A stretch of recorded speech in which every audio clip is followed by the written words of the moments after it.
I've been doing this in some form or another going on 21 months. I just recently found out there was a group in Sydney called Citizens for Sustainable Sydney, and they were in my own backyard. I live in Trout Creek. I have been doing everything I have been doing down in Pennsylvania because they're fracking the hell out of Pennsylvania. That's my home state. But I lived up here for 11 years, full time. And as soon as I found out there was a Friends for Sustainable Sydney, I joined right away. And I've been a member for about 2 months.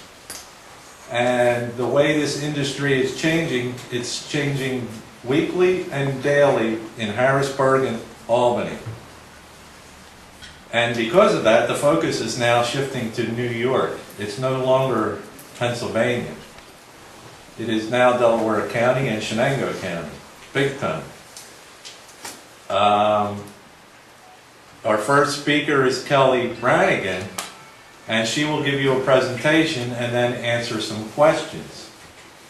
We hope to have a couple from Dimock, Pennsylvania. Has anybody ever heard of Dimock, Pennsylvania? That is the site of 2 or 3, depending on who you talk to, of the most critical accidents that ever happened in the fracking industry. And we hope to have the Sautners here to speak when Kelly is finished. So, without wasting any more time, here's Kelly Brannigan.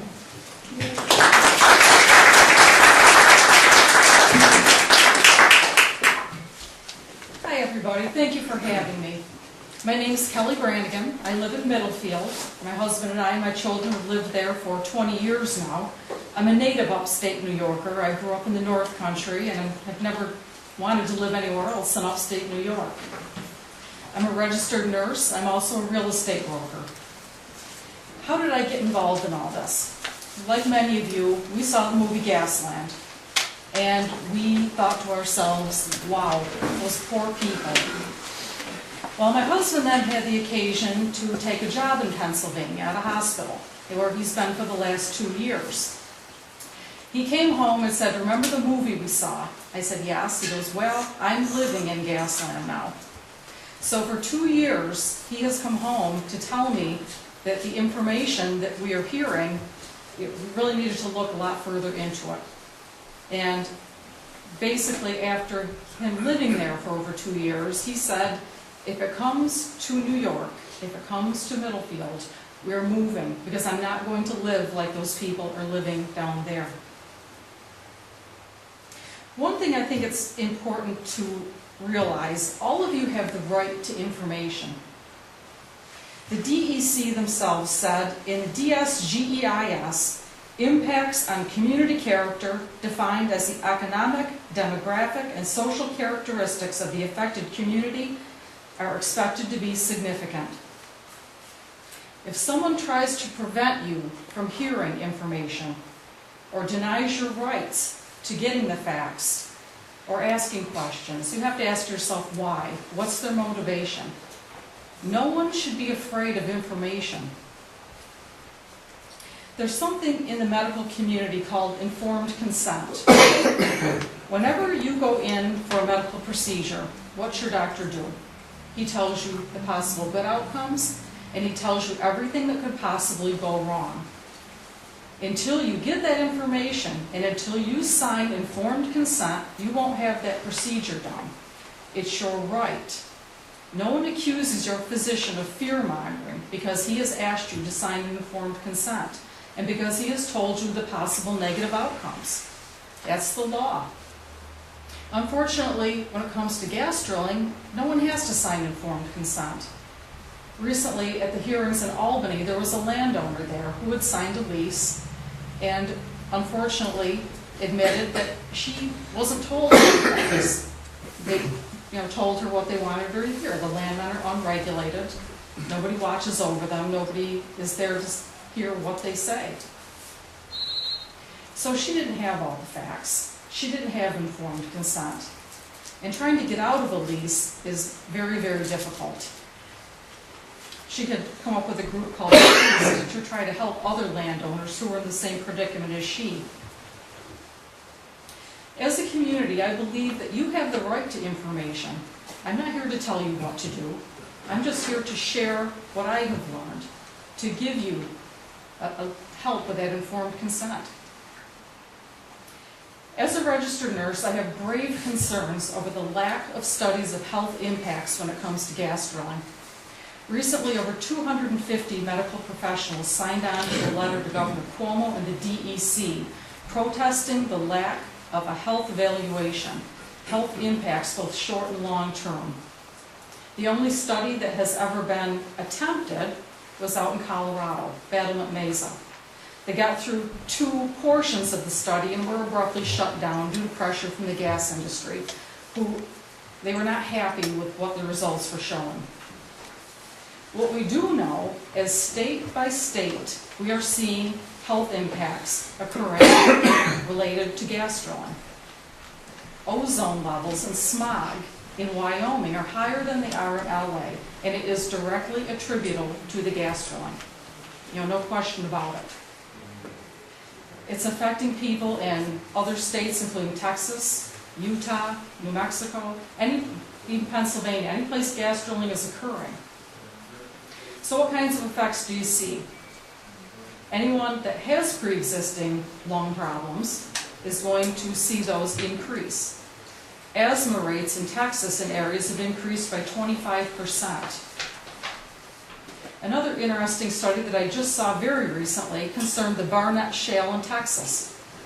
Invasive breast cancer rates have risen dramatically.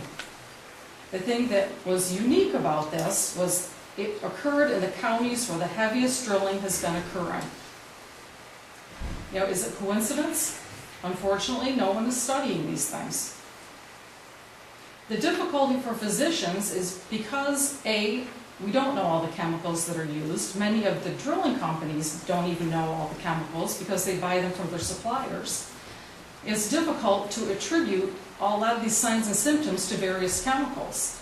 Outside researchers have been trying to pin this down. A lot of the signs and symptoms can be related to other issues. So when you're seeing respiratory difficulties, you're seeing neurologic problems, you're seeing nosebleeds, things that maybe are caused by something else. So the doctors go and they try to rule out everything else first. If it is attributable to the gas drilling chemicals or the emissions, that's kind of last on the list. In Pennsylvania and in other states where gas drilling is occurring, there is no mechanism to track these things. The health department in Pennsylvania admitted that they haven't kept track of the health complaints. Here in New York, the health department is saying, well, we'll do baseline health studies. We'll find out what the baselines are. That's not very comforting to me. As a registered nurse, everything I am about is prevention and about helping you to have your health not worsen. If you have these things, we try to help that not get any worse. So to say that we'll get a baseline health study, and then years down the road, when things happen, we'll know what caused it. I guess if I come down with breast cancer attributable to gas drilling, it's not going to comfort me very much to know that, sure, that's what caused it. I would prefer not to get it in the first place.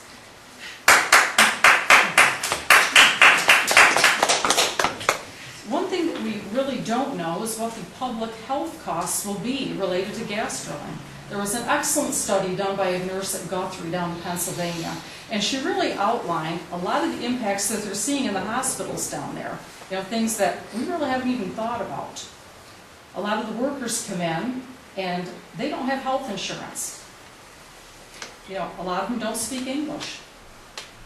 They're having issues with their own health departments, people that do home visits, having problems trying to get to where they need to be because of the traffic. More time on the roads, more damage to their cars. They've used their outside shower to decontaminate many of the gas workers that come in before they come into the hospital. Some of these guys don't know what they've been exposed to, and no one has ever studied the gas workers. The only study I could find was one related to possible leukemia, down in Texas or somewhere. And that was the only thing I could see alluded to. They really, I guess these guys don't matter.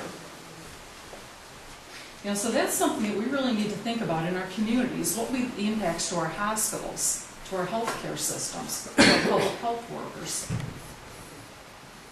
Ron Bishop, who is a professor at Oneonta, has been looking at the gas issue quite extensively, especially here in New York, where he discovered the huge numbers of abandoned wells that have not been plugged. In his mission, he's discovered out in western New York, where gas drilling has been occurring, there are reproductive cancer clusters. Again, do we know if they're caused by gas drilling? No, but it does bear investigation and no one has looked into it. He's also seeing water contamination out there. And one of his remarks was, it's our own Dimmock here in New York, and no one is paying any attention, the DEC or the health department. We're seeing issues in Big Flats and even up Smyrna. There have already been issues with water contamination. These kind of things need to be addressed. And we can't sweep them under the rug and pretend that they don't exist. What kind of chemicals are we seeing? Endocrine disruptors. Endocrine disruptors, there are no safe levels. These things can be passed on to your children and your children's children. A study just came out this month on children's health and the impacts that toxins and environmental contaminants have on children, on their growth and development, on their learning abilities. It was quite remarkable. We've always had an idea that these things have had an effect on kids, but this is the first study that's really shown that. And we really need to be very, very cognizant of what these things will do to our children. Children are very susceptible to any kind of contamination. Even in the womb, before they're born, they're seeing effects from environmental contaminants.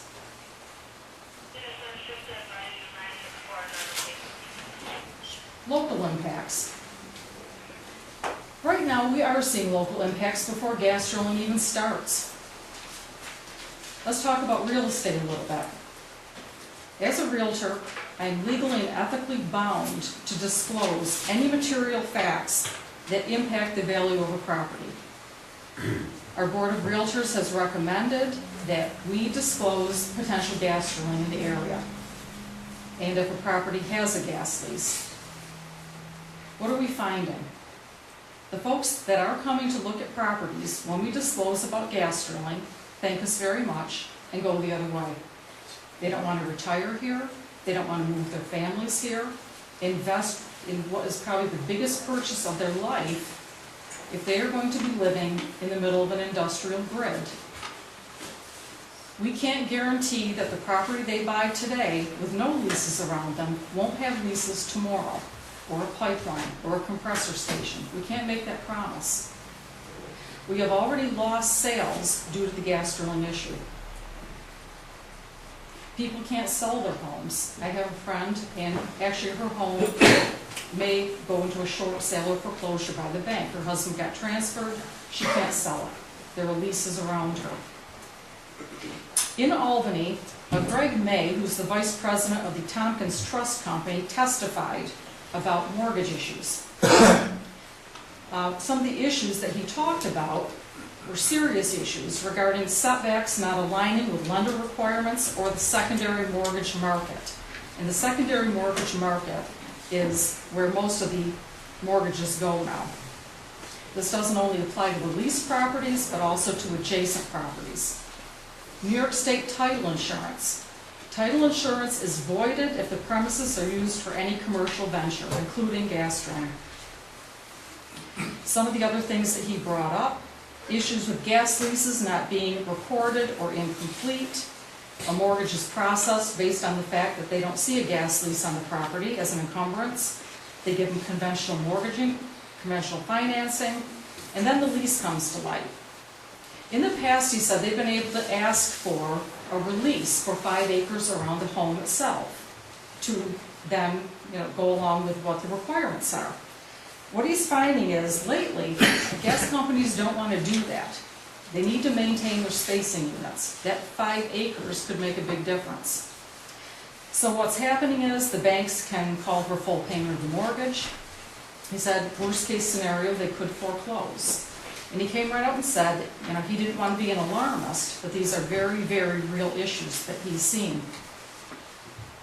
Insurability. According to the August 2011 Insurance and Financial Advisor, consumers who allow drilling on their property are subject to first-party exposures, such as contamination, crop damage, bodily injury, and third-party exposures, including damage to neighboring properties, nuisance suits by neighbors, injuries to invitees or licensees. Some carriers have started canceling policies for increasing hazards. You should take a look at your mortgage documents and take a look at your insurance documents as well. Locally, we are starting to see some insurance disclaimers regarding pollution and water contamination issues, so you need to know what you are and aren't covered for. One of the other local issues, people that have leases near them have stopped putting improvements into their homes. They're not going to invest in a home that may not be worth anything anymore. So there's money lost to our contractors. What is buying? We hear, well, people are still buying land. The folks that are buying are speculators, often from out of state or groups. They're interested in one thing, the mineral rights. They're interested in exploiting those mineral rights to make money. They're not interested in moving here. They're not interested in bringing their families here. They're interested in the minerals. Water testing. Water testing is something that we all need to be very, very aware of. You have got to have your water tested before gas drilling occurs, and some people recommend that you have it done before seismic testing occurs. It has to be a state-certified lab. There has to be a chain of custody for the water sample. Water testing can be anywhere from $600 to $700 for your water well. We had our water tested, our well and our pond, and it cost $1,300.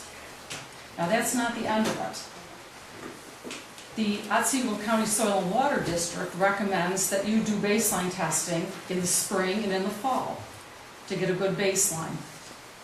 If drilling commences, you will need to keep testing your water.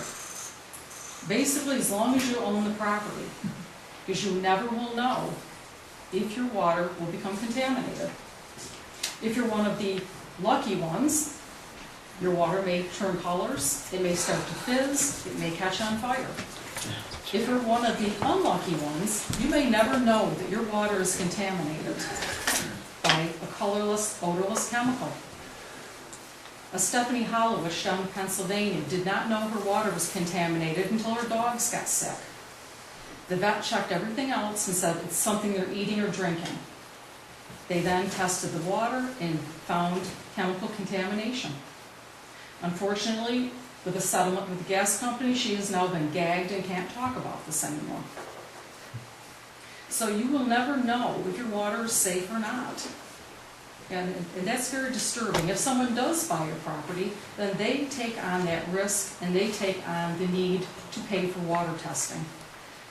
One thing I brought up with the state was the fact that there are a lot of people that can't afford $600 or $700 for a water test, much less many water tests. There's no mechanism in place to help anyone out with water testing. They talk about doing, spot testing around the county, get a baseline around the county. It doesn't help you, because what will they say if your water gets contaminated? Where's the test? Show us your water was fine. I don't care if your neighbor's water was fine. Yours could have been bad, pre-existing. Radon. Studies have shown that natural gas from shale contains radon gas. What we don't know is if drilling will mobilize radon, as it does methane. When you buy a house, you're asked if you want to do radon testing. Radon does occur around here. It seeps up through the cracks and crevices. It's a byproduct of decaying uranium. It's the second highest cause of lung cancer in the United States. So it's a serious thing. So you're going to want to get a radon test if you've not already done one, and get a baseline for your home to know if radon starts showing up. Radon can also show up in your water. You can inhale radon by showering. So you're probably going to want to know if you have radon in your water as well. Baseline blood testing. Now this is interesting. This is something that's just coming out. Folks in Pennsylvania are starting to show up with some interesting compounds in their bloodstreams. Barium, strontium, arsenic. Now, how many of us have blood tests to show if we have those things, if they're pre-existing? So, what do the gas companies say? Well, it was already in your water. It mobilized from somewhere else. It was pre-existing. There are recommendations now being made, and I don't even have a cost factor on this, of blood work prior to gas drilling to show that you did not have pre-existing compounds in your blood. And again, that is another cost to us as consumers. Community effects. We had a Bradford County official come and speak to us in Otsego County. We also went as a group with the Natural Gas Advisory Committee to visit Bradford County and ask questions. And with a lot of the research, these are the things that are coming out and that you should be aware of that will affect your community. Bradford County is very similar to Otsego County. Huge numbers of transient workers from out of state. 70%. They come for work. They come with the gas rigs. Now you hear from the gas companies about all the jobs that will be created. I think the latest prediction for Ohio is 200,000. They seem to go up with every state. A Keystone study showed that there were less than 10,000, actually around 6,000 to 7,000 actual jobs that were created by the industry. A recent quote regarding this that I found interesting was, it's like trying to look at your bank account. If you only look at the money you're putting in and you don't look at the withdrawals, you're not going to get an accurate figure. And that's basically what they're doing. So we really need to question the actual numbers of jobs that are created and what kind of jobs they are. Crime. Towanda Police Chief Mitch Osman was quoted as saying, "Police calls have gone up as workers in the gas industry have moved into the county, especially the severity of the calls." Statistics they gave us, in 2008 there were 1,700 calls, in 2009 that figure had gone up to 3,200. Their solution was to try to move things through the courts faster. The police were asking for extra help. What kind of crimes? DWIs, drugs, methamphetamine. I was interested to see in the Guthrie study, they talked about bath salts, abuse of bath salts as being an issue. Fights, prostitution. They did document that health departments are reporting increases in sexually transmitted diseases.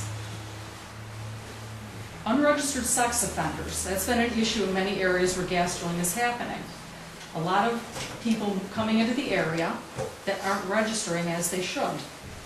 And they have already seen impacts from this down in Pennsylvania. Accidents, truck traffic stops, enforcement.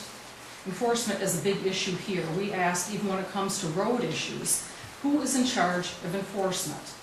And we've not yet gotten an answer. The sheriff said they won't enforce local road use regulations. They're going to have enough to do. Do we need to hire local police departments? Do we have citizen enforcement? Some of the questions that we need to be asking ourselves. Emergency calls. They have volunteer firemen just like we do. And all of you know how difficult it is for our volunteers and how often our departments are begging for help. As they get older, with our population, they're already stressed here. Down there, they've been incredibly stressed with the numbers of calls. They've gone up 30 to 40% in some counties. The dispatchers are also stressed. They can't get to the firehouse, they can't get to the calls due to the increased traffic on the roads. They're being called from their homes, they're being called from their jobs, and there's a great concern down there what the impact will be if they can't maintain their volunteer fire departments. Our question here was, if that happens and we need to move to a paid department, what will that cost the county? We've not yet gotten an answer on that. I don't think any of us can imagine the impact of the truck traffic. People like to try to compare it to our tourist traffic, and there is no comparison. This is 24/7, 365 days a year, and these trucks are massive. I've seen them. My husband has lived with them. And until you have lived with it, you can't imagine. It's easy to say it won't be so bad. It will be so bad. Accidents. The Guthrie studies show that most of the victims in these accidents and in the crimes are the local people. The roads are under constant construction down there.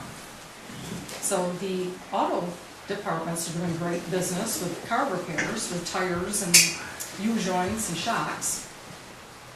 There have been reports of inflation in food costs, sawdust for farmers. Why sawdust? They mix the sawdust with the drill cuttings to soak up the extra fluid.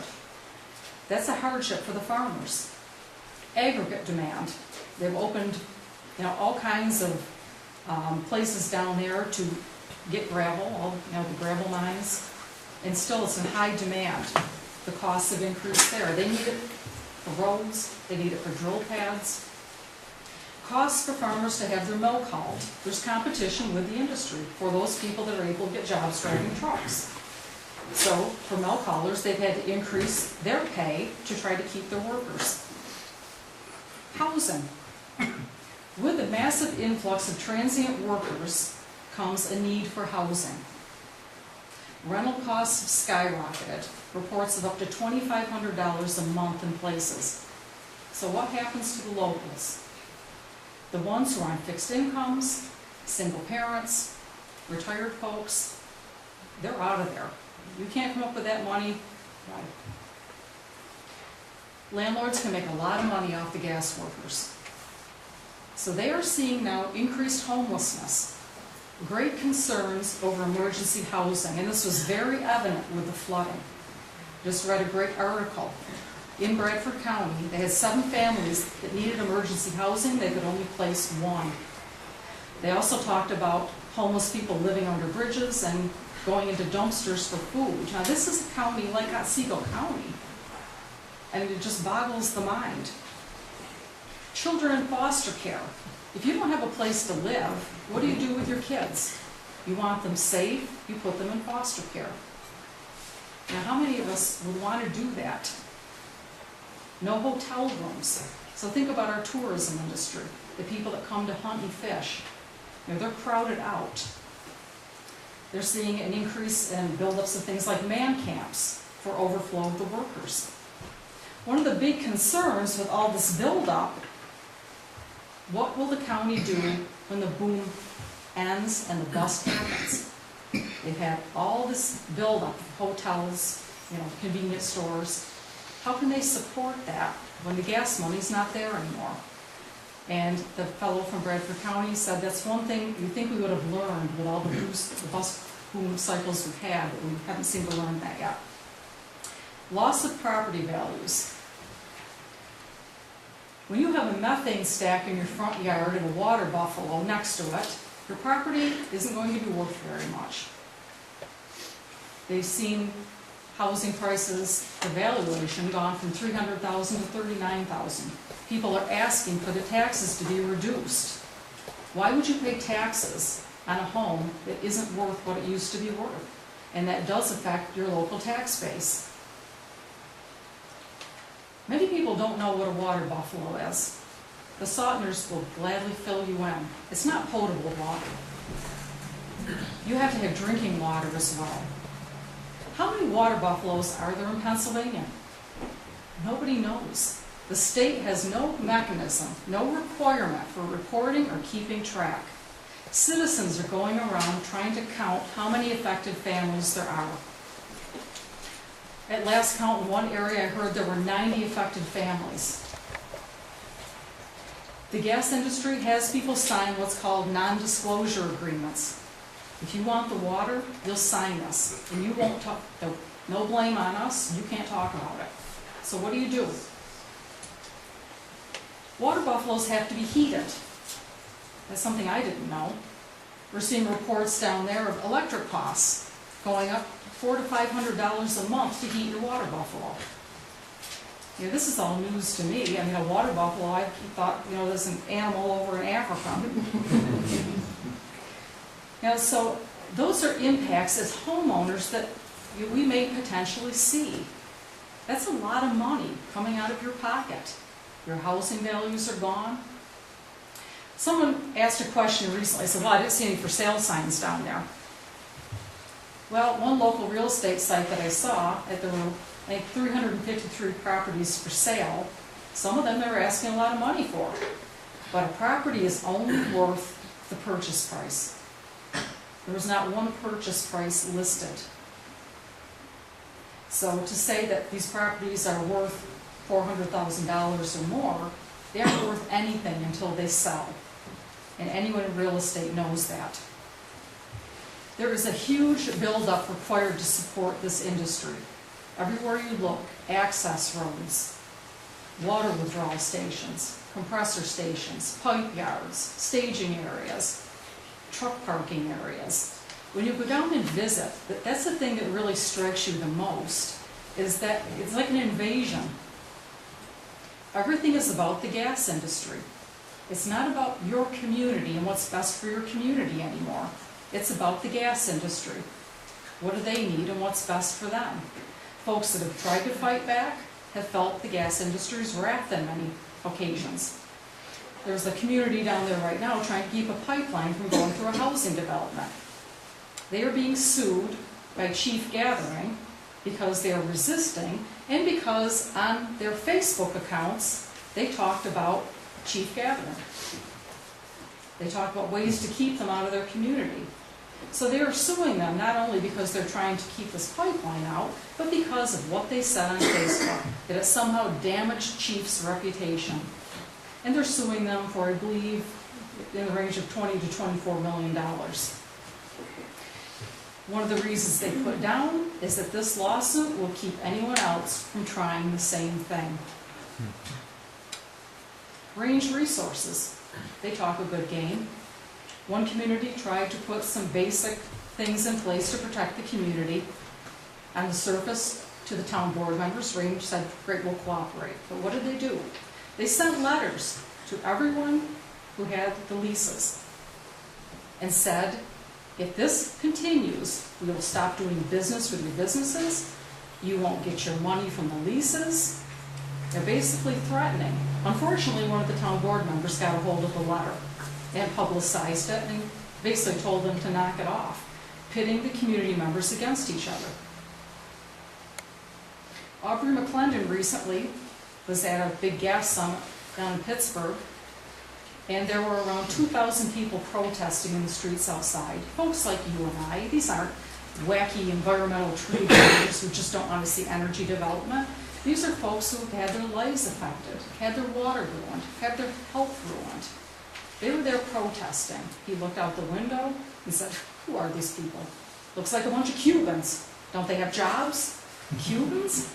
I mean, who are these folks? And it really just goes to show you that they talk a good game until they get here. Then all bets are off. Pennsylvania traditionally has done extraction. Our areas in New York have not. This is all new. You really need to think about what you want for your community, why you moved here, why you continue to stay here. It's funny, recently the DEC in the new DSGIS did make mention of zoning. That they would have to look and see if gas companies were in compliance with local zoning. Now it needs to go further, we need to have home rule clarified. But what's that tell us?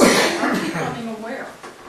Right now there are a lot of big issues with the DGIS. There were over close to 80 speakers in Albany, remarkable speakers, talking about the issues with the DEC and the DSGEIS, things that are not being addressed. The numbers are wrong. What they base their numbers on, that's wrong. They've not talked about health impacts. They've not talked about the fact that in a community where you have tourism, agriculture, farming, they're making the assumption those things will continue alongside gas drilling.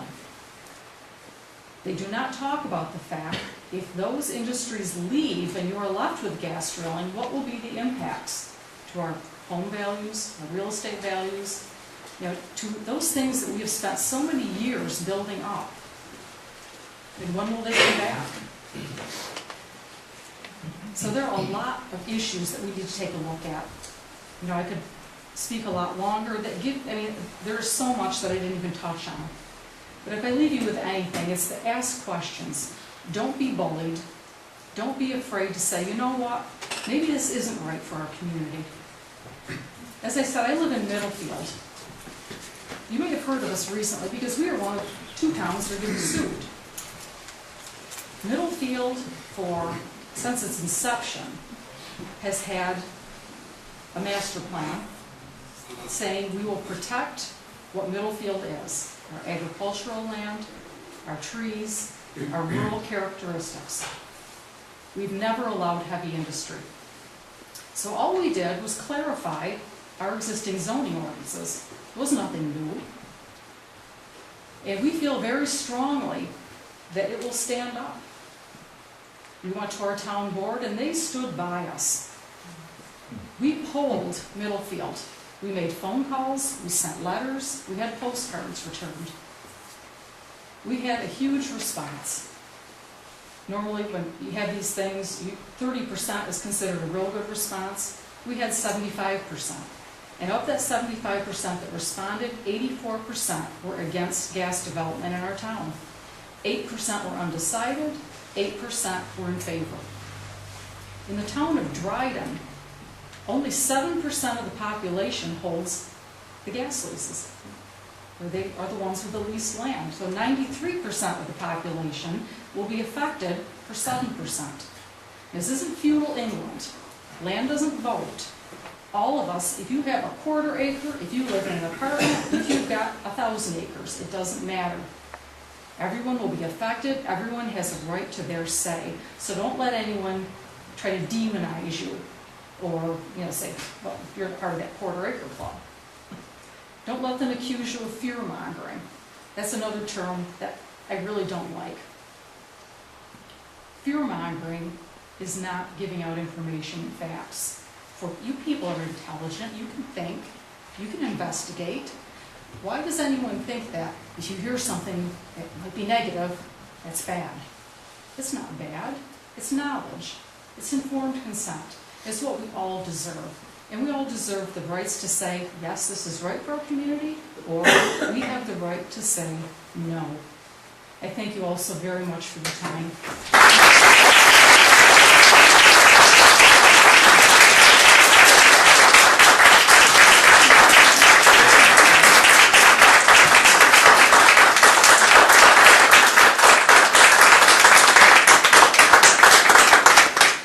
Does anybody have any questions? With the loss of the fire stations, how would that affect the insurance rates for the homeowners or the farm policies for everybody who lives out there? That's actually a good question, and I don't think that's something that's been addressed. We did, at the State Department hearings this past week, have a volunteer fireman who actually came and spoke. I think he lives over in New Berlin or Morris, one of those areas, and talked about just the things that they're seeing now and the difficulties they're experiencing and what it would mean to a volunteer fire company, with extra training, with extra equipment. It's our sons, our husbands, our fathers, our mothers. We need to worry about what they'll be exposed to. So it's an excellent question. I think it bears more investigation. Cover all these situations that you're talking about in great detail? Unfortunately not. The DEC really is very generic. It does not address local impacts at all, other than saying that if it doesn't fit with the community zoning ordinances, they'll have to take a closer look. It's very broad. They have not looked at, for example, problems with noise, problems with light. They have. It's in that supplemental guides. Have you read the entire thing? I'm sorry? Have you read the entire supplemental guides? I have not read the entire thing, but I have read the economic portion of it extensively, and I am working my way through the rest of it. It's time exhausting. It's very exhausting. Yes, but I have, and it does cover these issues. No, sir, actually it doesn't. It's very broad, and it does not address many of the community impacts. health impacts are not addressed at all. They've never been studied. As I said, they started at 9 o'clock, the hearings in Albany, and they were still going when I left at 8:30 that night. And if they come online, I would suggest everyone, whether you're pro or against gas development, to watch the hearings and listen to what people have to say. They are bringing up some incredible information and things that really need to be looked at. One thing that I came across recently that has not been addressed, apparently the U.S. Army Corps of Engineers down in Texas addressed fracking near dams and basically said, not a good idea. I have not heard any mention of it here. There's no mention of setbacks from hospitals, from schools. The setbacks from homes aren't big enough. They pulled a lot of the regulations from other states with no ifs, ands, or buts behind it. Oh, that sounds good, that sounds good. They talk a lot about casings. Now, that's not my forte, but I have heard Chip Northrup speak about casings. The problem with casings, he said it doesn't matter if you have 1, 2, 3, or 15.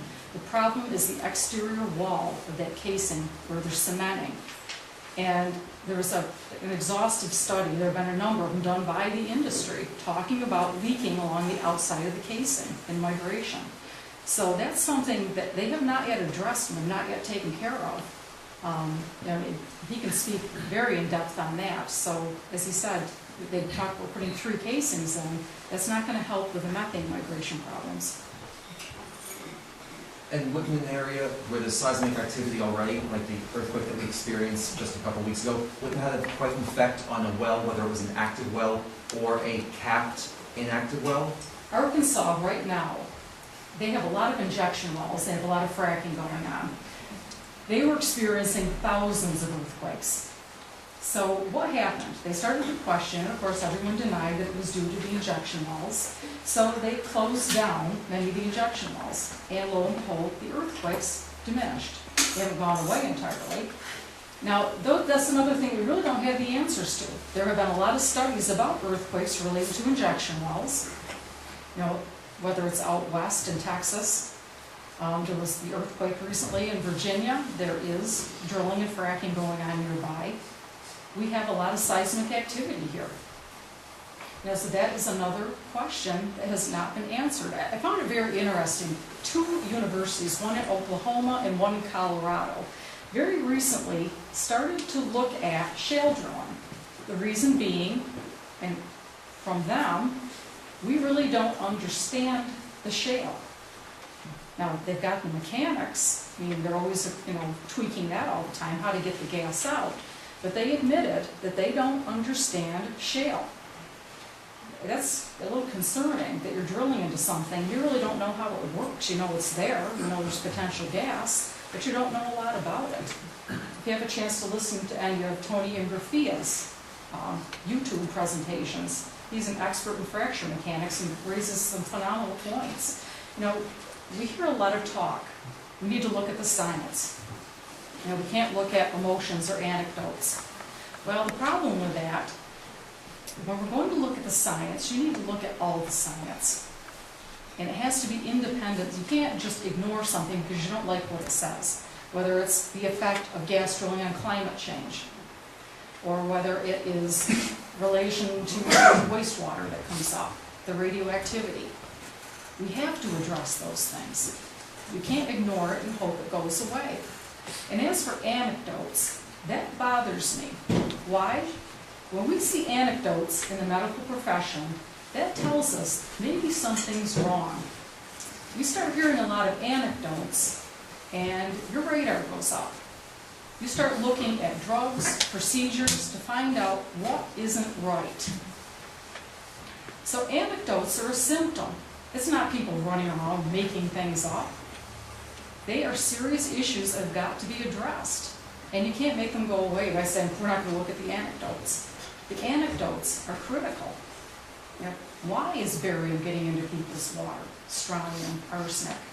You can't just say, it wasn't our fault, you keep drilling. We need to know why. Those questions have to be answered. No matter what side of the coin anyone's on, it's critical for your health, for your environment, to know the answers to those things. You know, can they do gas development safely in the future? Possibly. Is it being done safely now? No. They talk about regulations. You can only regulate those that want to be regulated. You can't regulate accidents, you can't regulate spills, you can't regulate human error. We will see impacts, and we can't pretend that we won't.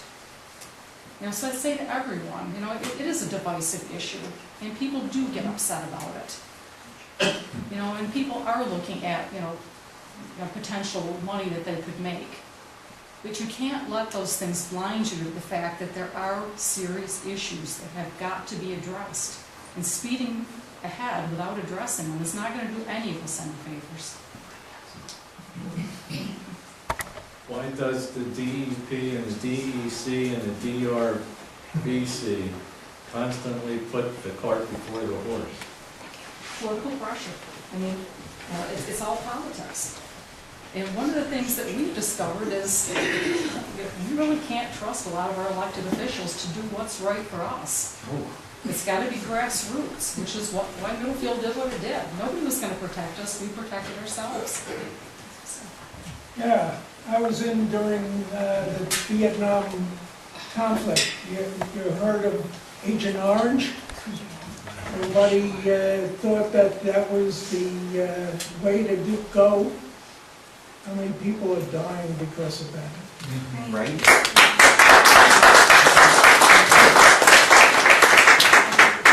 We learned nothing from Love Canal, PCBs, and the Hudson. I mean, sooner or later, we've got to start smartening up. Man.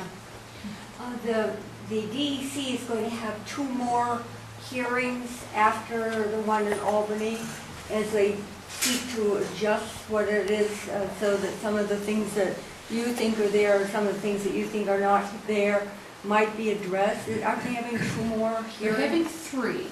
3. In various, now, the hearing in Albany was by the Assembly. It was their environmental committee, and they had Mr. Martens there.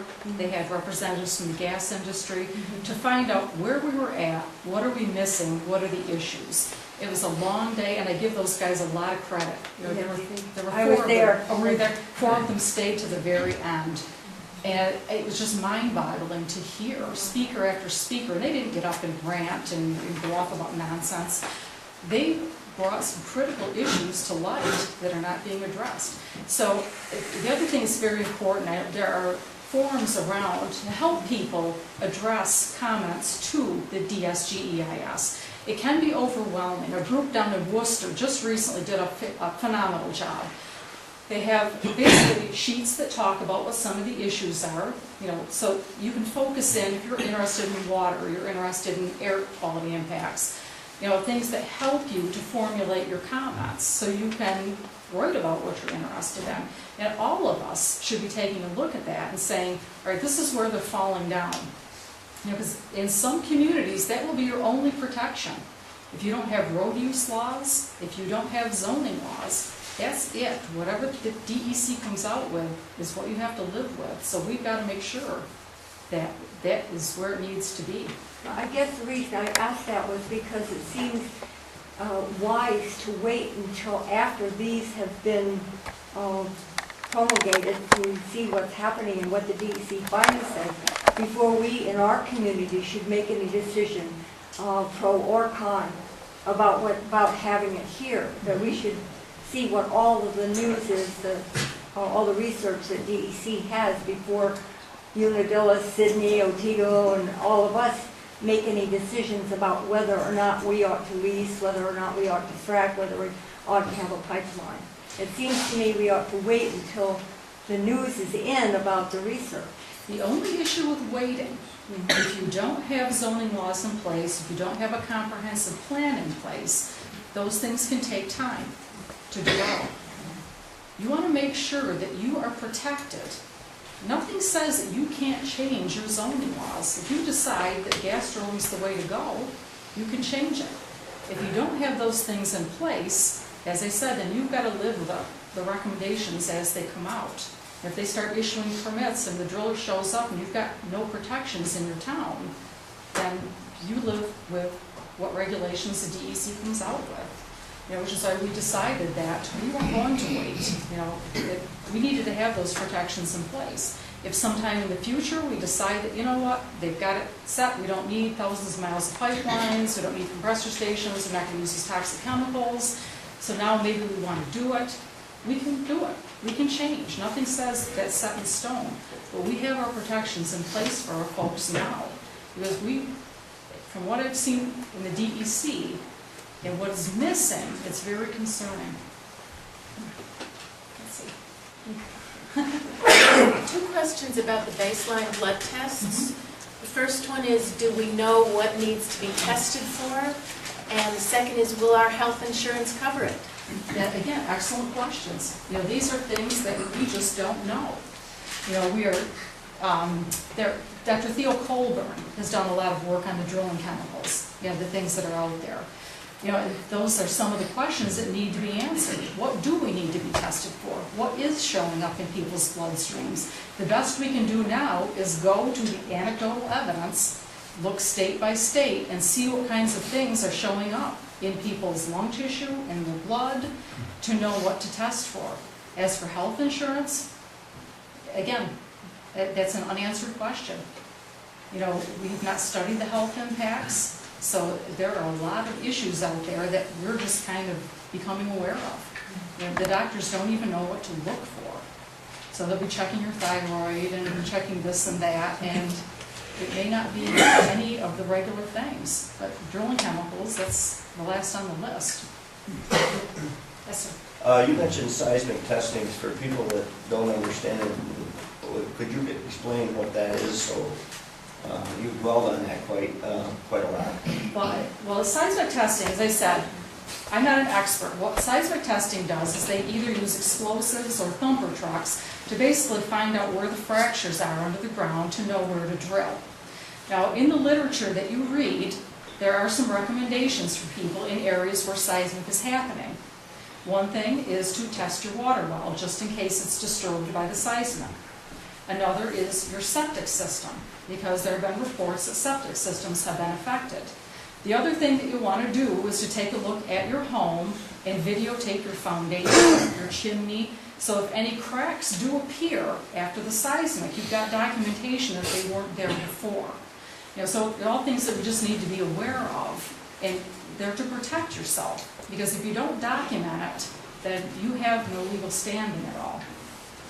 And right now, as we saw in Middlefield, the seismic crews can basically show up on someone's land and do testing without informing the town, without informing the neighbors, without looking for a permit from the town. The only way that the neighbors in that area knew, they saw a lot of out-of-state plates from Texas, from Oklahoma, speeding up and down their little residential road, days and days on end, and up into a farmer's field, and started saying, what is this? What's going on? They finally corralled some of the guys and found out that they were a seismic crew.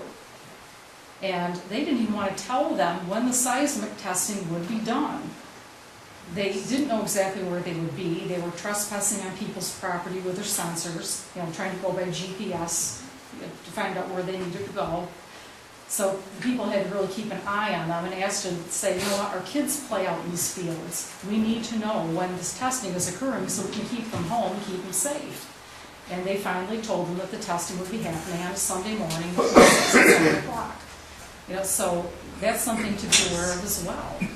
There aren't a lot of regulations and a lot of unknowns when it comes to that. One more question. Okay, Tom Libis has been an outspoken proponent of fracking. Do you have the political clout to derail him? What we need to do, you guys, all of us, and this goes for us in our area too, we have got to contact our state representatives.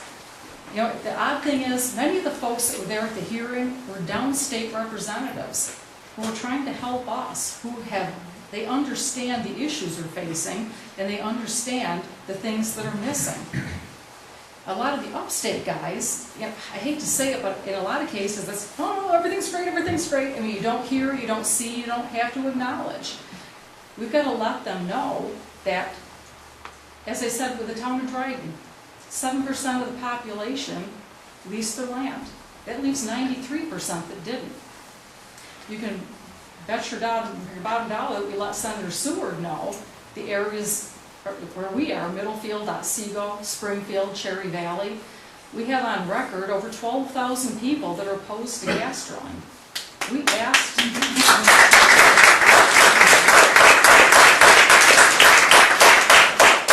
We didn't assume, we said, maybe we're wrong, maybe people want this and we're just a little vocal minority.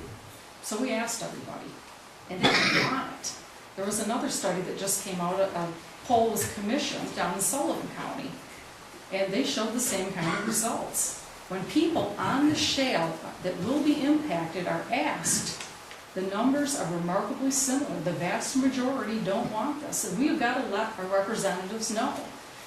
They may hear, from vocal people, about the jobs and the economics, and I really wish that many of them had been there at this state assembly hearing to hear what the issues were. They really need to have one of their own. Senator Ball from downstate went to Pennsylvania. He's Republican. I think he is with the Tea Party. He went and looked for himself and came back horrified and said it will happen over his dead body. Now this is a Republican senator.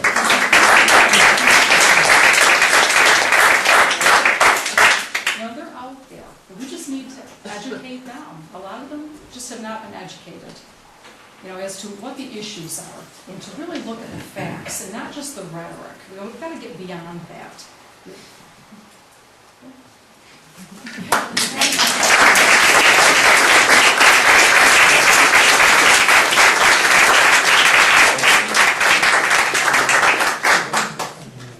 Kelly Brannigan.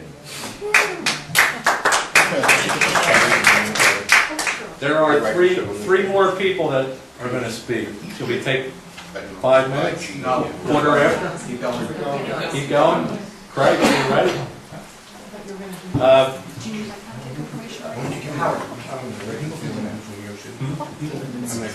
They're all three. The thing is that as a member of the American Legion and a number of different posts, the fact is that we've got to get organized. And I think it's important.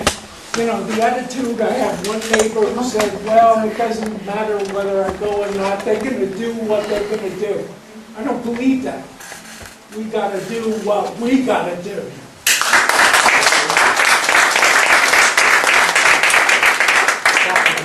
And the American Legion in Trout Creek, I'm going to get them definitely going. First, all three of you? Who do you want first? You want Craig to go first? Yeah, let Craig go. Okay. Is anybody familiar with Dimmick, Pennsylvania? It's in Bradford County.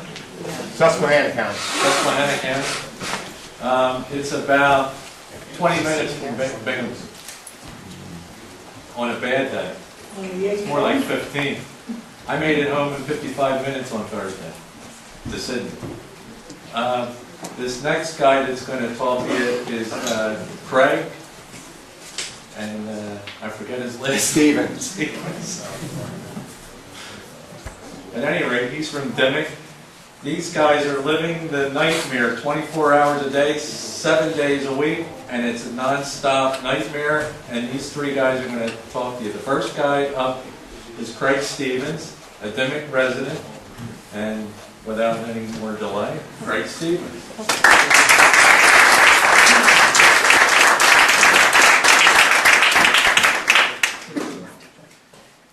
You'll answer questions when you're done? Sure. Yeah. Okay. Evening, everybody. Thanks for coming out. I'm actually not from Dimmick. Craig and Julie are. I'm from Silver Lake Township, which is about 15 miles from Dimmick. I'll let Craig and Julie scare you with their situation with their water. I haven't had that happen yet. I'll scare you with some of the other stuff. When I come and speak, I carry a few things. That would be the U.S. Constitution. That would be the state of Pennsylvania's Constitution. And if you don't know it, Section 27 states quite specifically that people have the right to clean air, pure water, and the preservation of the natural, scenic, historic, and aesthetic values of the environment. They're breaking all that. The Department of Environmental Protection is completely ignoring that right that we have under the Constitution. I also carry the Bible and the Ten Commandments. There's a reason for it. I can't find in any of these documents that I hold fairly dearly that it allows the industry to come in and do anything they're doing in my state, let alone my community. You can't find it. When you ask them to find it, they can't find it. I'm a very big private property rights. I started a group called Marcellus Patriots for Land Rights after what happened to my family. And here's the reason. I believe in private property. I believe that anyone in here that has a farm or land can lease their land to get whatever they want done on their property. That is your right to do as an American citizen. One thing you can't do is have them come on your property to do something and have them drill 1.5 miles underneath my property and 5 of your other neighbors and affect them. That is no longer a private property right. That is public. When you're affecting the entire community with what you do on one piece of property, that means we all get to decide what's happening.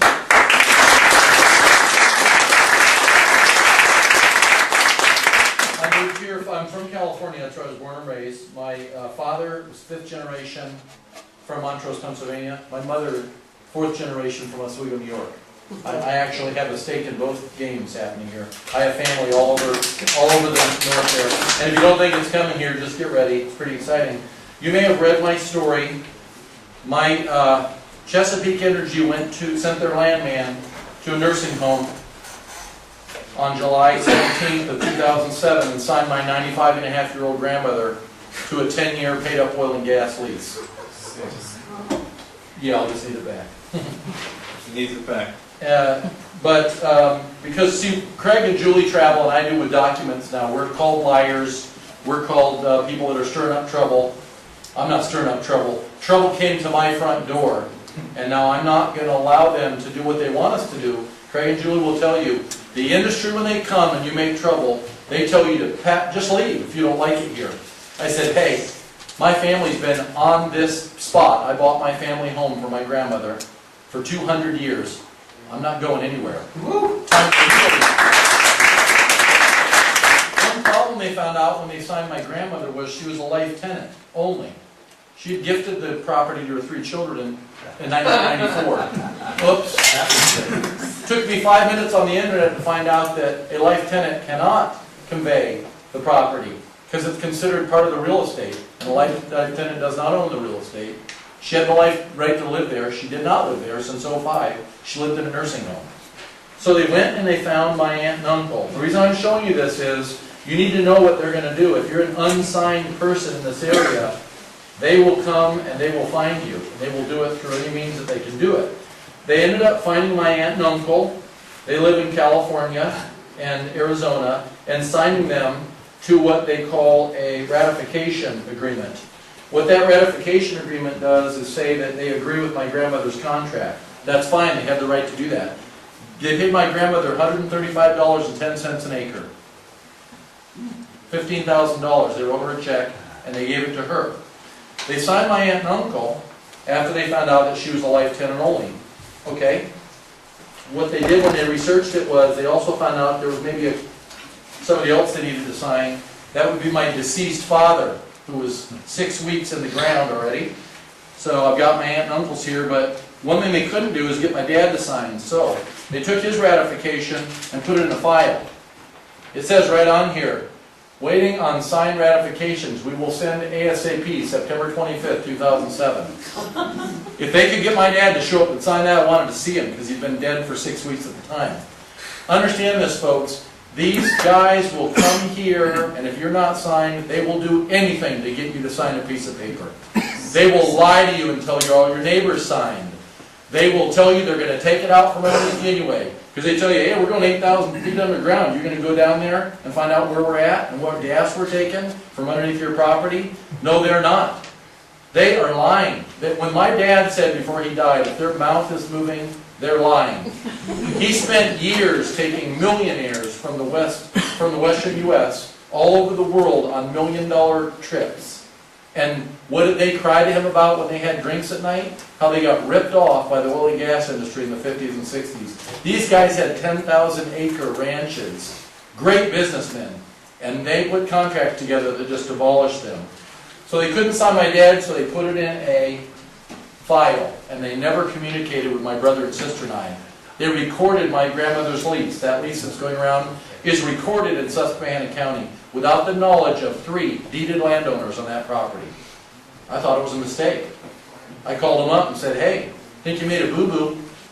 I think you need to talk to me. And they said, Mr. Stevens, we have everything we need.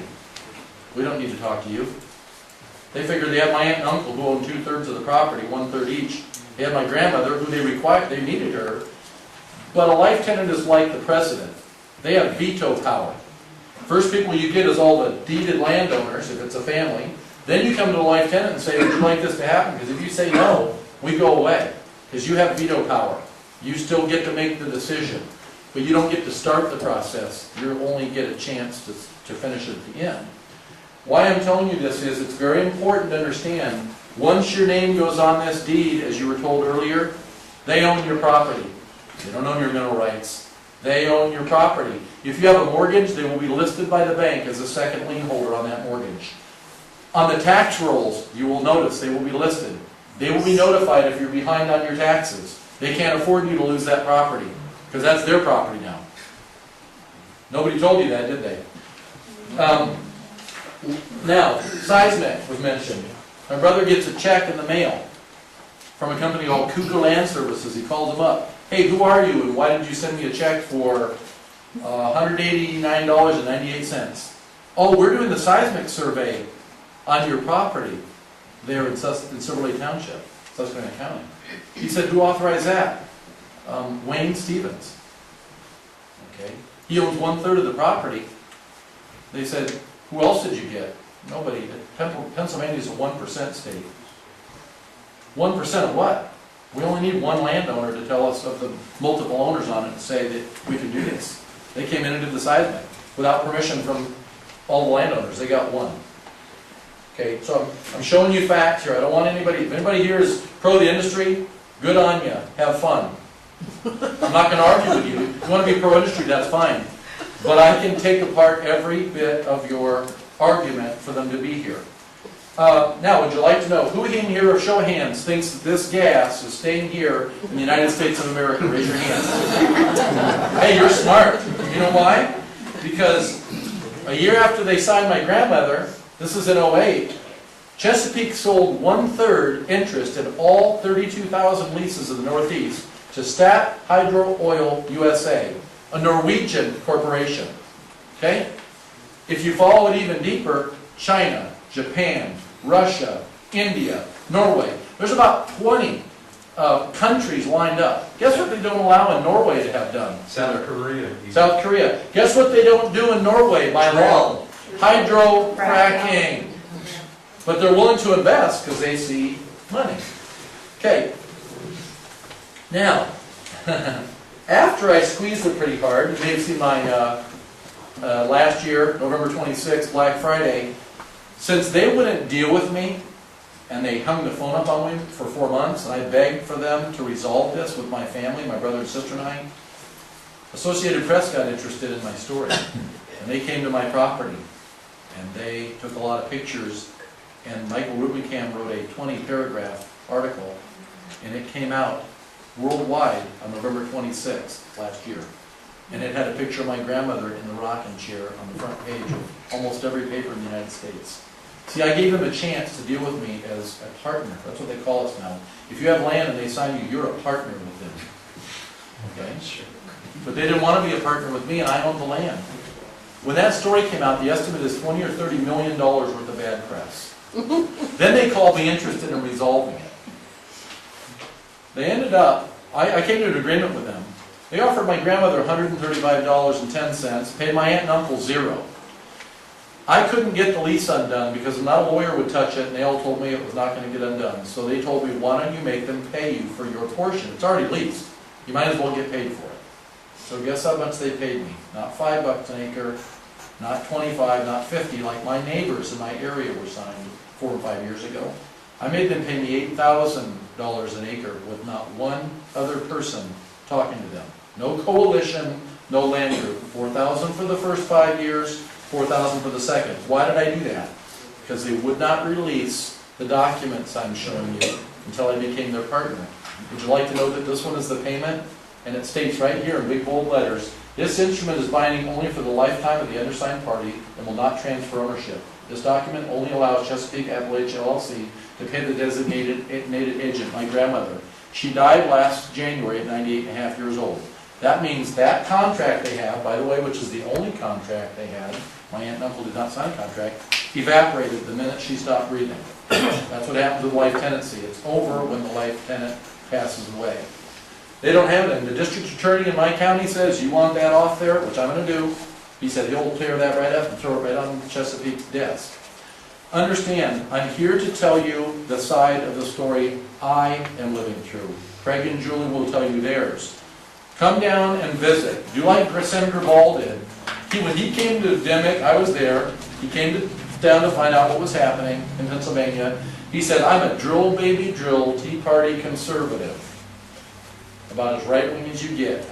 Unless you scare me, I'm going to go back to my constituents and tell them, let's get it on, let's get going here in New York State. We want the money. My farmers that have 500-acre plus farms would like to see become millionaires. Craig? We said something that struck a chord. He invited us to speak on August 23rd. We spoke, and you heard what he said. This comes over his dead body because we showed him the facts. We did not show him the hype. If you want to see hype, just wait until you guys see it here in New York State. There's an entire newspaper they bought, and that's now called the Northeast Driller. When you're not getting good press, buy your own paper. That's what I always say. There's Salt Springs Park. That's the smallest state park in the state of Pennsylvania and the only one in Susquehanna County. It's only 400 acres for the Friends and 400 acres on the state side, so about 800 plus acres. Why do I care about that? It's a mile from my house. My grandmother was born on the property in 1912. She grew up with a Wheaton family who founded Susquehanna County. She went to school in that building. My father moved here in '93, full-time, to live in the house with his mother. She had been in a car accident. And guess what? He started Friends of Salt Spring, got all their grant funding money.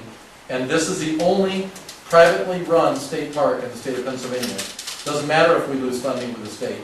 The park stays open because it's privately done. I'm very proud that, I'm a third generation person that's kept this in there. Did you know that people running Friends now signed a gas lease, got $800,000, neglected to tell the people that donated money, and they had to tell us 6 months later because they had to release their financials. And people were not very happy about it. They've been giving for years. I'm going to touch very quickly on this. Who knows what the price of natural gas is at the wellhead today in the United States of America? Anybody got an idea? Who would guess it's $3.75 a 1,000 cubic foot? If you Google price of natural gas at the wellhead, okay, the numbers, a year and a half ago it was almost $12 a 1,000 cubic foot. Now it's $3.75. Guess what you get paid royalties on? $3.75. Guess what Japan has already guaranteed they will buy it for if they'll liquefy it and send it to Japan? $99. No, yeah, it's $12.99. If you take the 1,000 cubic foot and do it, it's an outrageous amount of money because they have no natural resources there. China, India, everybody is guaranteed they'll buy it liquefied. I have the pipeline across my property, 33-mile pipeline going from Windsor, New York, right through the state of Pennsylvania. It's on my property also. When I showed up, I didn't know my family had already signed, except for my brother and sister and I. So I showed up at their office and said, hey guys, I'm here to talk about the pipeline. They said, great, we need your signature and your brother and sister so we can get this in and get the gas to market. I said, okay, let's talk. He said, we're given $5 a foot and a lifetime permanent easement. And I said, is there a camera in here? Am I supposed to be laughing? No, that's what all your neighbors signed for. I said, well, you're not talking to my neighbors, you're talking to me. I said, first of all, do you have a dictionary? Yep, I got me a dictionary, and I opened up a lifetime, and I said, that looks like a really long time. Like my kids, my grandkids, my great-grandkids will be affected by that decision. I don't make decisions like that. So they said, well, the state wants us here, okay? And they said, all your neighbors have already signed. I said, gee, you should have talked to me yesterday when I called all my neighbors to the west of me. I gave them a list of 5 miles of my neighbors who had not signed, who were on the pipeline proposed route. They said, now you're lying to me. There's 4 guys there from Texas, right? Then they said, well, the state wants us here. They're going to give us certificate of public convenience. Anybody here know what that means? It means eminent domain. Yeah. They call it different names. They prettify everything. You know when they blew out my creek in my backyard? When they were putting the pipeline in? We call it Franken Creek now. When they blew the bottom out of that creek. 8 times. 8 times before they got it done. Okay? They don't call that a blowout. I was corrected by the Department of Environmental Protection. That's an inadvertent return to surface. I said, I'm about to have an involuntary muscle reaction.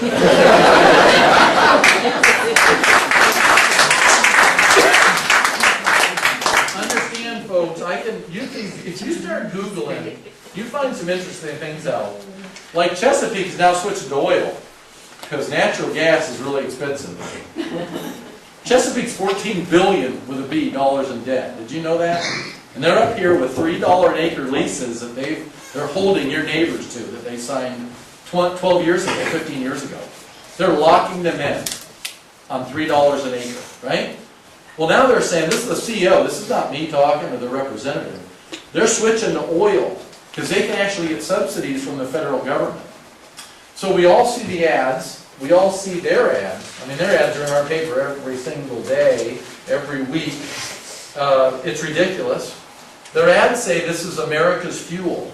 This is good for our country, the jobs. Well, the jobs is ridiculous. It's all people coming up from Texas. I live on a state route 4008. It's my front yard, 50 feet out in front of my little house. My farmhouse was built in 1832. I have a little dirt road beside me. It's called Snow Hollow Road. That would be the Snow family that founded the area. My grandmother's relatives. Our family founded the area. That little road used to get 2 quarry trucks a day down that little road. And it was noisy and moved the house a little bit because they're pretty heavy. How many trucks do you think went by the front of my house this morning? And for the last 5 months? Probably 50. 200 to 300. Dead. Nice. Dead. My house shakes like this when they go by. They're 40-ton trucks, full of rocks and equipment and drilling mud and you name it. 200 to 300 trucks a day. What do you think that road looked like about 3 weeks after they started running? It's destroyed it. So then they're going to fix it. Because they tell you, they're good stewards of the area. They're going to fix our road. Yeah, I don't think it would have gotten screwed up if you weren't driving 40-ton trucks all day long on it. Water trucks, everything else. Now, you know, it looks dangerous, and it is. Because on July 29th, the day they blew my creek out for the first time in my backyard when they were drilling underneath it, the mud trucks that were sucking up the mud from that blowout and driving down the road ended up turning at an intersection near me and flipping one over on my neighbor, John Jones. His daughter, 17-year-old, was sitting in the passenger side of the Subaru. He had stopped to let the truck go by. The first one turned and made it. The second one didn't stop. It just kept rolling, hit him, flipped over on his side, crushed his side to the ground. His daughter opened her door and got out. 55-year-old neighbor of mine died on July 29th because these guys run around like crazy.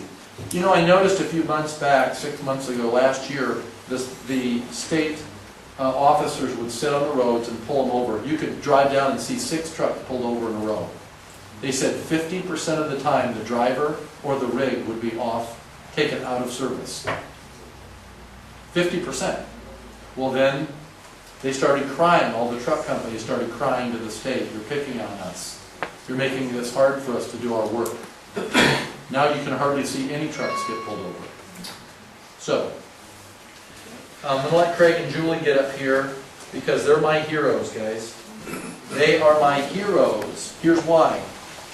The 10 Commandments I have right here, there's the one that I really agree with. Thou shalt not bear false witness against thy neighbor. These guys are good. They come into town and they get 90% of the people, the business owners and everybody to go, we love you. And then when somebody has a problem, small or big, guess what? They're no longer your friends. They want you to go away and they will demonize you They will crucify you with everybody in the neighborhood. When I watched my neighbors in Dimick and saw what was happening, I knew nothing about this industry. I knew somebody had to step up. I began speaking with them and going on speaking engagements, getting to know them personally, because I don't back anybody unless I vet them.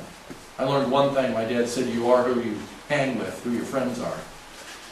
I'm going to leave you with this. When somebody comes into town, no matter what they're doing, and they start throwing $1,000 bills around, they're not your friends. Your friends are the people you grew up with, the friends of your neighbors you've had for generations, your friends that you go to church with.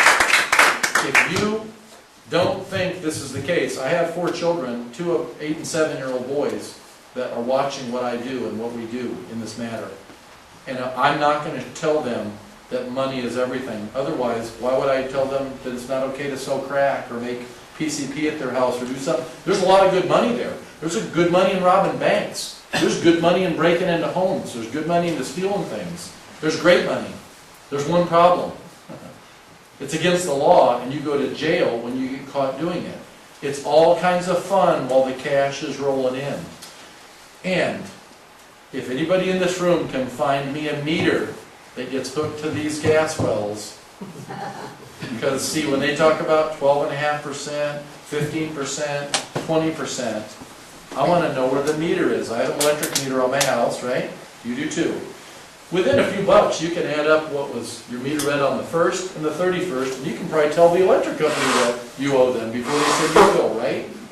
You find that in this industry. There's no such thing. There is not a meter that I can go look at. And the state says it's on the honor system. But when you come to my hometown and you sign my grandmother to a gas lease in a nursing home, you don't have any honor. I'm not interested in your honor and your intentions. I know what you're all about. I want the state to protect me. You'll find out from Craig and Julie. Our state DEP, don't let it happen with the DEC here. If you make a call, anything relating to a problem with the oil and gas industry, it all goes to one phone number, the DEP, that's it. You can't call the county, you can't call the feds, you can't call anybody. If you don't like the answer they give you, tough luck. And that's exactly what the DEC is going to do to you folks. I'm going to leave you with this. Call Andrew Cuomo's office tomorrow and find out why he protected Albany, Syracuse, and New York City. But why he doesn't think that you guys deserve protection from this. If this is good to protect them, but if it's good for the whole state, it's good for the whole state. Michael Bloomberg, Donald Trump don't need to be protected by this industry, their tap water. I'm much more concerned with the beautiful scenery that we saw driving through here. This is one of the most pristine jewels of the United States, and I do not want to see it committed.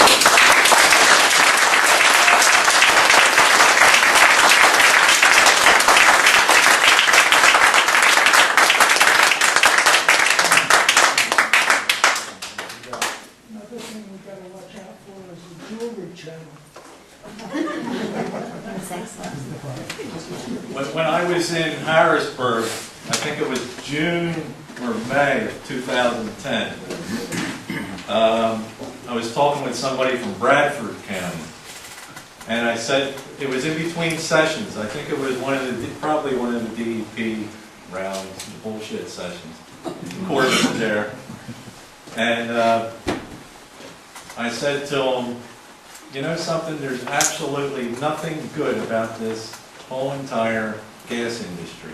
And he said, what do you mean? I said, think about it. The whole thing is based on nothing but lies and deceit. They come up here from Texas and Oklahoma and ruin the greatest state in the country. They take all of our riches and gas and oil out from underneath of us, even though we don't want them. And they show up on your property with a sense of entitlement. Now, how the hell do you tell me that somebody from Texas can come to Pennsylvania and tell me they're entitled to set foot on my property, let alone ruin my water? And just then somebody yelled out from across the room and said, wait a minute, there is one good thing that came out of this gas industry. And I said, what's that? And she said, well, we all met each other, didn't we? We're all here, and we all met each other. And I just nodded my head and I said, yeah, I guess that's one good thing that came out of this industry. And that makes me think of our next two guests. When we went down to Dimmock on Saturday, Craig came out his front door and I said, it's really nice to meet you. I just wish it was under different circumstances. And I give you now Craig and Julie Saltner from Dimmock.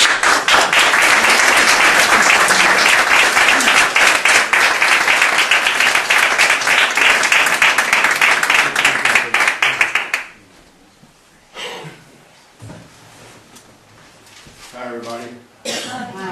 I'm Craig, this is Julie. We live in Dimmock on Carter Road. A lot of people know where Carter Road is. It's pretty famous anymore, ever since they started drilling.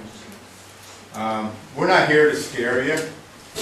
We'll let that, you be the judge of that yourselves after we get done talking to you. Now, we're not here to sway you one way or the other. All we're going to do is present you with facts. What we went through, what we're still going through right now. We moved in our house in March of '08, and the landman came to us and asked us to sign a lease. Said, all your neighbors are signing, you guys might as well sign. The leases are all the same. If you don't, we're going to take the gas out from underneath you anyway. So nobody told us anything. Oh, you're not even going to notice we've been in here. We'll be in and out of here in no time. You'll see a little Christmas tree, and that'll be it. You won't know anything. So we said, well, if everybody else is, why not? So we did. We signed in June. August of '08, they started drilling across the road from me, less than 1,000 feet away on somebody else's property. We have less than 4 acres, so I knew they weren't going to come on our property at all. Well, within a month of drilling, now they tell you all this hydro fracking and everything like that, vertical or horizontal wells. Ours got contaminated by a vertical well. So when they tell you they're doing all these vertical test wells, you can still get the same contamination from them as you can the horizontal wells. And that's what happened to us. They were drilling a vertical well. They got down, they hit the aquifer, and one of the guys said, you better stop, better not go through there. And the boss said, keep on going. All they were concerned about was getting the wells done for the stockholders. That's all they wanted to get them in there as fast as they could. So they put concrete in there and everything, and it was a poor grade of concrete, just like the Gulf when that blew out. It's the same thing happened to us over there. It blew out. I come home one night on September, and you can't forget the date, it was September 11th of '08. I came home and the toilet had water in it like this, and it had all like bubbles and everything. I said, what's going on here? I flushed it again, same thing. I said, well, I go out to the sink in the kitchen and get a glass out, and it's just swirling around in there, and you can see the gas just going, and you couldn't even hardly see through the water. So I called Cabot up. They came the next day. He said, we'll be over there. We'll send a lot of people over there. I said, okay. I went to work, so my wife was there, and they had a lot of these people here. They got me on the phone later on in the morning, and they said, we want to purge your well. It's 500 feet deep. The pump's 18 years old. I said, no, don't do it. I said, you'll burn my pump up. They said, no, don't worry about it. We'll replace it if we do it. I said, no, don't do it. I come home, I had no water because they did it anyway. Now, that's the kind of people you're dealing with. They'll do what they want to do because you sign that lease. They think they own everything and can do whatever they want. Okay? So I come home, I had no water, so I flipped out on them, and they said, well, now we got to do something. So they went and got a rollback truck and put a 550-gallon water buffalo in the back of it and parked it right in my front yard. Now, wouldn't that be nice to sit in your front yard like that with a water buffalo and a pump on it with a hose running all the way around the side and around the back of the house? And that's how I got my water. Okay? So now they're trying to figure out what to do. They hired a well driller to try to see. They tried to blame me. They said it was my fault. I had a faulty well construction. That's what was causing the problem. My pipes were bad in my house. That's what was causing the problem, So they didn't, and they said to the guy, can you drill us a new well? He says, you ruined the aquifer. I can't get clean water here. So they didn't like his answer. They got another well driller. Tried to get him to do the same thing. He wouldn't drill a well. They pulled everything out of my well, and it set on my yard. All the casing or whatever. the pump and everything. They said, well, maybe, you know, your pump's like 20 feet off the bottom, maybe we gotta put a pump all the way down to the bottom. So they put another pump in all the way to the bottom, and it didn't change anything at all. The water kept on coming out like that. Yeah. So then they said, we want to, you know, it's getting cold out, and the water's going to start freezing up. And one morning I got in the shower, and sure enough, no water. Had to go out there soaking wet and kick the ice off of it to get it going. So then they said, well, we want to put a filtration system in your house. So they sent a couple online to my wife to look at. She looked at them both. The one she picked out, they said, no, we're going to use the other one. It's cheaper. So I don't know why they sent us two of them, you know. So they put it on, and it's an add-on system.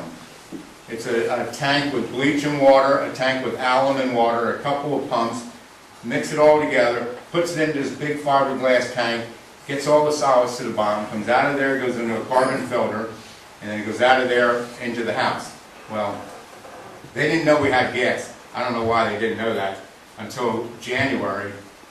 We got the filtration system around November, I guess it was.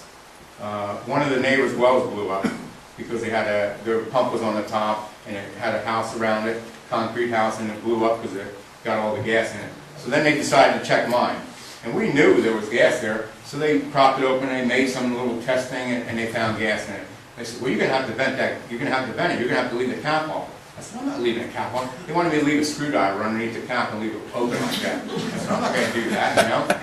So then they came up with a design. They put a 6-inch PVC pipe, 10 foot tall, on the well to vent the gas out.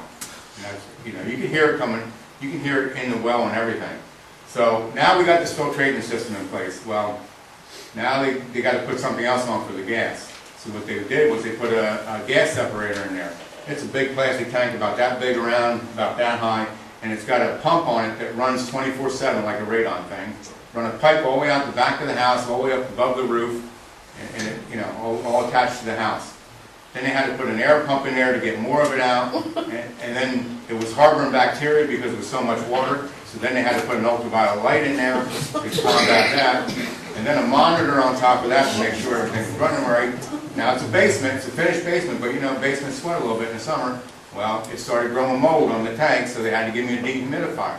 I mean, it just kept on going from one thing to the next. And to say we were running out of room too, so. Yeah, and one guy came there, he was the landman, and when they were talking about this, they were all in my basement, and the guy says, are you gonna drink that water? I said, what, are you crazy? I said, why would I drink that water? He said to my wife the same thing. She said, no. He said, well, aren't you satisfied with this? I said, satisfied? How can I be satisfied? You guys ruined my well, and you took up a lot of my room, my basement, with all this equipment here. He said, well, you're lucky we didn't put it right out here in the middle of your basement. Oh, yeah. That's it. I told him, get out and don't come back, and he hasn't been back to my place since. So now these filters would only last, this carbon filter would last maybe 2 months, 3 months at the most. They were big. They were. Oh, yeah, big carbon filter. I mean, and it would only last that long. They'd have to put another one in. The reason I would know is because I would get in the shower, and I said, man, it smells like fishy pond water. We knew it was going bad again. And then we'd go to my daughter's house, and she said, well, you guys stink. You know? Our clothes, I mean, we smelled like metal. Yeah, the clothes, nothing smelled good. It ruined all my stuff in my house. It ruined silverware. Yeah, silverware and plates, pots and pans, dishwasher, washing machine. And you know, they said, keep the tab, we'll pay it, we'll reimburse it for you. You know what I got for it? Big zero, not a penny. And my daughter would get in the shower in the morning. Now, you know, people try to debunk this story, but you know, and I don't care what they say. My daughter would get in the shower in the morning, and she'd have to get out and lay on the floor because she thought she was going to pass out from the methane. It was sucking the oxygen out of the air. That's what the methane. Building up in the bathroom. Yeah, building up in the bathroom. And you know, when you take a shower, the hot shower, your pores are open wide, so you're sucking more of that stuff in your body. She had eczema on her arms and on her elbows here. My son had them up and down his legs. She had hives. Everybody, you know. Hey, Craig, how old is your daughter? She's 19 now. Imagine that, a 17-year-old girl. Yeah, 17 at the time. Imagine that. 3 years ago. And what are you supposed to do? I mean, there's my son. He would say, do you think we'll wake up in the morning? You can hear the methane bubbling Yeah, out you the can hear well. it. And all the gas coming in the house, he thought, you know, it was going to blow up. You know, and how do you know, I'm here to protect my kids. How do I protect my son? I don't care if he's 30 years old and saying something like that to me. He's still my son, you know? So this went on and on. So finally what happened, you know, they did everything. They used to take the water, the excess water, and drain it out of the back of the house into the yard, right out into the open from this stuff. And all of a sudden we looked and I said, what's going on here? There's hosta plants out here that are this high, and over here where the water is, it's down like this. And you know, they said, it's killing everything.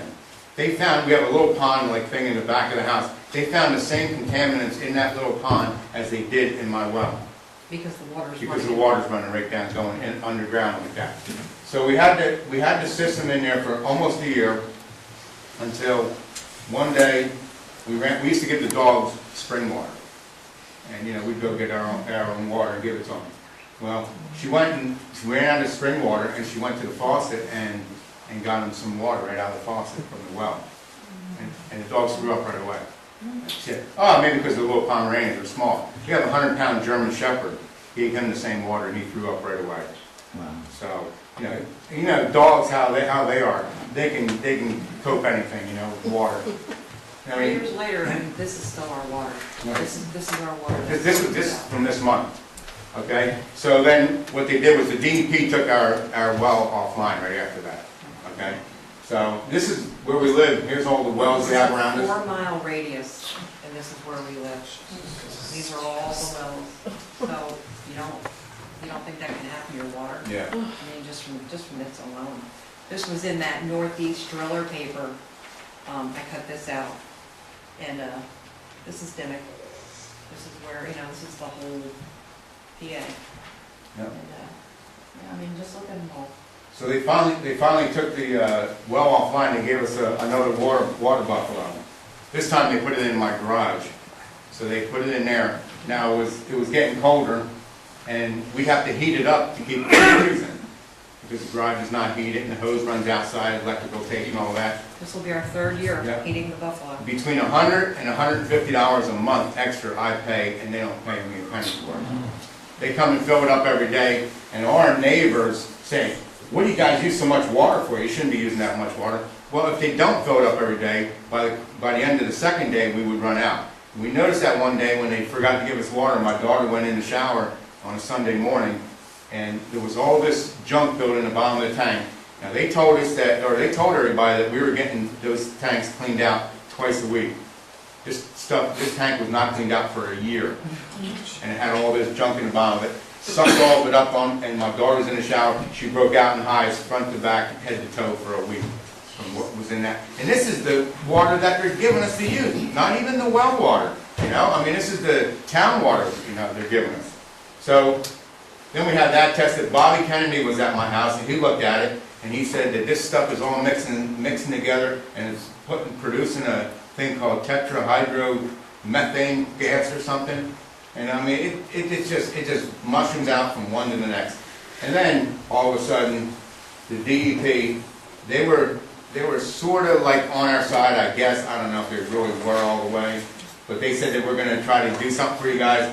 We're going to get you a water line from Montrose down to Dimick, which is like 7 miles long, at the cost of $12 million.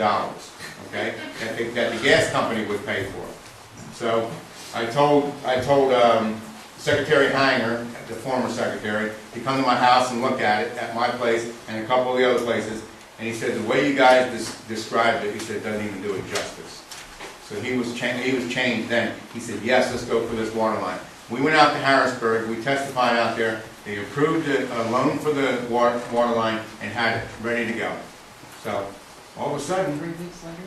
yeah, but before that, all our neighbors got together and said, They formed a group. yeah, they formed a group. Enough already. They had enough of us. Yeah, they said, you guys can't charge a gas company all that money for so few people to have clean water. Here's our own neighbors fighting against us. Community. Yeah, our own community saying, you guys don't deserve that water. So they formed a group, and they started getting the politicians involved in it, and they started fighting. And the businesses all All against the us. business, yeah, and they wouldn't give us a break on this at all. They started putting signs out in their yards, no water, So finally, we get a call from the Secretary Hanger, and he says, we're gonna have a conference call. get a conference call 3 weeks after they approved the thing, and they said, we're gonna shut down that water line, we're not gonna do it anymore, too much opposition from the public. With this new administration coming in with Corbett, he says he's just gonna squash it anyway. But what we did was, he says, we got you double the value of your house. He didn't tell everybody it was double the tax value, not double the real, market value. Big difference there, Well, now we're on a lawsuit against them. There's like 15 families, 20 families. We're in a lawsuit, and everybody that has money coming from that consent order is in an escrow account. None of the litigants took the money. And we still have it. And we still have it. We appealed it. We have Between Cabot and it. DEP. We weren't even involved. No, we had nothing to do with No. it. Why would we agree to something, and first of all, it's dirty. I mean, it's right from the start, beginning to start. You take the money, you pay taxes on it. Yeah. You use the money, you still end up with dirty water. So you have no money and dirty water. You're back to square one. So why would we take that deal? And some of our neighbors that weren't even gonna get this water line got money and got more money than the people that were getting the water line.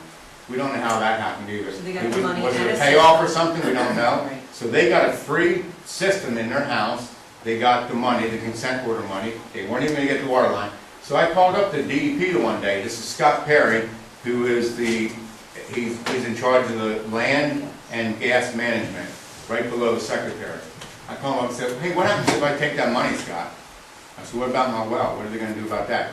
He says, well, they'll put an aerator thing on there to get the gas out. I said, okay. I said, what about all the other contaminants in my well? He says, well, you gotta pay for that. I said, me? I said, I'm not the one that caused the damage. I said, I'm not gonna pay for it. He says, well, what do you think that money was for? An early retirement present? He says, that's a supply of water. He said, don't worry about it, because you guys got a lawsuit, you'll get more money anyway. Now here's a guy from DEP telling me this kind of stuff, And he says, I said, I want all that stuff cleaned out of my water. And he says, well, if you gave them all the money back, they would probably, clean your water up for you. Now here's, DEP telling me. And by the way, I talked to Scott Perry on the phone tonight, the same guy, because I was complaining about some stuff that was going on. And this guy ignorantly... Monday, we have the possibility of having our delivered water removed from us. No. And that's why Yeah. you were... Well, because of all the drill rigs. There's some rigs, we're in a moratorium, 9-square-mile moratorium because of this consent order. It's been going on for a year and a half now. They're not allowed to do anything in there. We just seen some rigs in there lately, and we don't know if they're doing maintenance work or what. So I called him up tonight on the phone, and I started complaining to him, and he hung up on me. Now here's a guy, he's a servant for, paid from taxpayers. I pay taxes, and he's not gonna tell me, he's not gonna hang up on me like that and not do anything for me. He's told me before, he says, we're not gonna test your well, we're done with you people. We spend enough money on you people. Now, my taxes pay for him to be there, have that job. And he's not gonna be able to tell me who he can pick and choose, who he serves and who he doesn't serve. It doesn't work that way, So then, lately we've been having a little bit of water test done. We have the second water buffalo. The second water buffalo we finally moved from inside to outside in a shed because they would fill it up in my garage and forget about it, and there'd be 2 or 3 inches of water in my garage that I would have to clean up myself. They would do stuff like that. So the shed's outside now. So all of a sudden they're gonna do all these tests on our wells to try to see what's going on, so they can come in with the compliance to lift the consent order and the moratorium will get done and over with so they can come back in. So they did some tests, and they're telling everybody that there's not any problem endemic. George Stark, who is the spokesperson, the PR for Cabot Oil and Gas, is going around telling everybody that there's nothing wrong with the water endemic. It's fine. This water is fine, he's saying. He says that you guys had the problem before we even came into the area. We have a pre-drill test that shows that we had nothing wrong with our water. We also have an isotope test done on our well, fingerprints of gas, that it is not, it's thermogenic gas, it's not biogenic gas, so it's from down deep below. Okay, so it's not surface gas or swamp gas like they're trying to tell everybody. So we do have all that kind of proof. So they're doing all these tests, they're trying to figure out what's going on. We said, we got to put this back on the front burner we decided to put up a billboard. We got a lot of donations from a lot of people, and Craig's got a picture of the billboard on his shirt right there. So if you wanna know what's on our water, that's Yeah, that's if you some of want the to, stuff. yeah, if you want to know what's in our water, all those chemicals and then some more are in our water. So we put the billboard up and we had a press conference that day. The PR from Cabot showed up with a bunch of other people that were fighting us, and he says, "That's not your water there." I said, "That's my water." He said, "No, it's not." He says, "You don't have all that stuff in your well." I said, "Really?" I said, "Well, last test I looked at, it showed it had it in there." He said, "You don't have any of that stuff in there." He says, that billboard is nothing but a lie. The whole billboard, right? So within 3 days, or the next day, the billboard came down. The landowner of the place said it was too confrontational for his customers coming into his place, which is all gas. And we companies. find out that he lives within the 9-mile moratorium. Right. So if that's lifted, he would Right. get a well on his property, because he's a big property owner. Right, So because he wants some kind of money. mad at us right now. Yeah, he's mad because, the moratorium and everything like that. So that was taken off, okay? So now they're coming to do all these tests, with the thing coming up on the 17th, Monday, they're supposed to submit their final thing for the consent order to have the moratorium lifted. So they decided they're gonna do a final test of my house. So my lawyer's there, my wife's there, 2 Cabot lawyers are there, there's a videographer there, a water tester, and a plumber there. So they come, they're gonna, draw some water out and test it and say everything's fine, and get back on the well, So they turned the water on, and it was worse than this, it was coming out like coffee with milk in it, that dark. I didn't know what to do, and they were videotaping this whole thing, right? So, change the hose. So they changed the hose, they thought it was that. It's still doing it. Oh, what are we going to do, So then they said, oh, they had a big water buffalo there, a spare tank there, and they started purging my well. And they kept on draining it, waiting for it to clear up. Never cleared up. So they had to take the water like that. Now, by law, they're supposed to have those test results back to my attorney within 30 days, and the video. We have not seen them yet. It's been almost a month and a half, and they won't tell us, okay? So that's another story what's going on with that. They thought they were this is the last hurrah, the last test, where everything's gonna be good. Now, if that would've come out clean, I guarantee you they would've put a video on their website showing how clean the water is. You don't see that video that they made on their website at all, okay? So, then another tester came. This other person came the following week. Well, something happened to my well. I couldn't get the pressure switch broke, so I couldn't get any water out. So he says, well, I can't get the water out. He said, but I'll take a reading, an air reading at the top of the well, because the big pipe on there, they can stick a probe in there and test it. Well, he tested it, and he told me, well, it's 100%. 100% means that it's detectable gas that's over 5%. So they switched to another reading, and they read it, and it was 20%. Saturated in the water, methane. Yeah, at the end of the air. Right. Yeah. Methane in the air at the wellhead, okay? So now it's 20%. The levels that are supposed to be under 5%. Now, I don't even use my well, and it's at 20%. So then I told my attorney about it, and he called him up, and he said, I called him up, and I said, I want a copy of it. And they said, no, we're not going to do anything for you. My attorneys called him up, and they said, we don't know what you're talking about. We don't know anything about 20%. Well, yeah, they took a reading there. It was reported to you guys. No, it wasn't. So I called back up again myself, and I said, you know what? Remember when I talked to you about this the other day? I said, I want that in my hand. I want it, because I went to the newspaper, and I wanted to get it printed in the paper before this thing on Monday. We need proof that Yeah, we needed proof that it was like that, That's what she said. She said, I need proof of it. So I got it. I finally got a hold of somebody. He sent me someplace else and calling, an hour on the phone. I finally got the results. I gave them to the girl, and she printed a story out on it, okay? Now, the story came out on Saturday, and the spokesman, this George Stark from Cabot, he responds, and here's what he says. He says, Cabot spokesman George Stark said the methane level in the Saltner well has declined since the September test, and routine screening has shown the increase was not sustained before or after the test. Okay, there's only one of two things that could be done. Either he's lying, or somebody was on my property trespassing, because nobody's been back in my house since that. Since Here he is. September 15th. Since September 15th, since this was taken, nobody has been back to my house to test anything at my well at all. And all of a sudden, he comes around and he tells everybody that my levels have come back down since that test was done on the 15th. Now, it's This either is not lying or lying. somebody was trespassing. And then he says that it's just an anomaly. In other words, it's just a rare occurrence that my methane was that high in the well that day. Well, that's kind of funny because the whole time we used the well with the filtration system on, we were averaging 28% methane and spiked up to 50-some or 60-some, right? 50 or 60-some. So I don't know where he's saying it's an anomaly, right? And then they were talking, this girl asked somebody from the DEP if the department considers the methane level a cause for concern. And she responds and says, I really can't go there. What's that supposed to mean, you know? What's that supposed to mean? I really can't go there, you know? I just couldn't understand that. And then there was another article I just found the other day. George Stark was at some big shindig thing for the gas company, you know, promoting it and everything. And he says, you know, here's a quote he said, "Since that time, the company's relationship with the local residents has vastly improved." And this, he just told them this September 29th.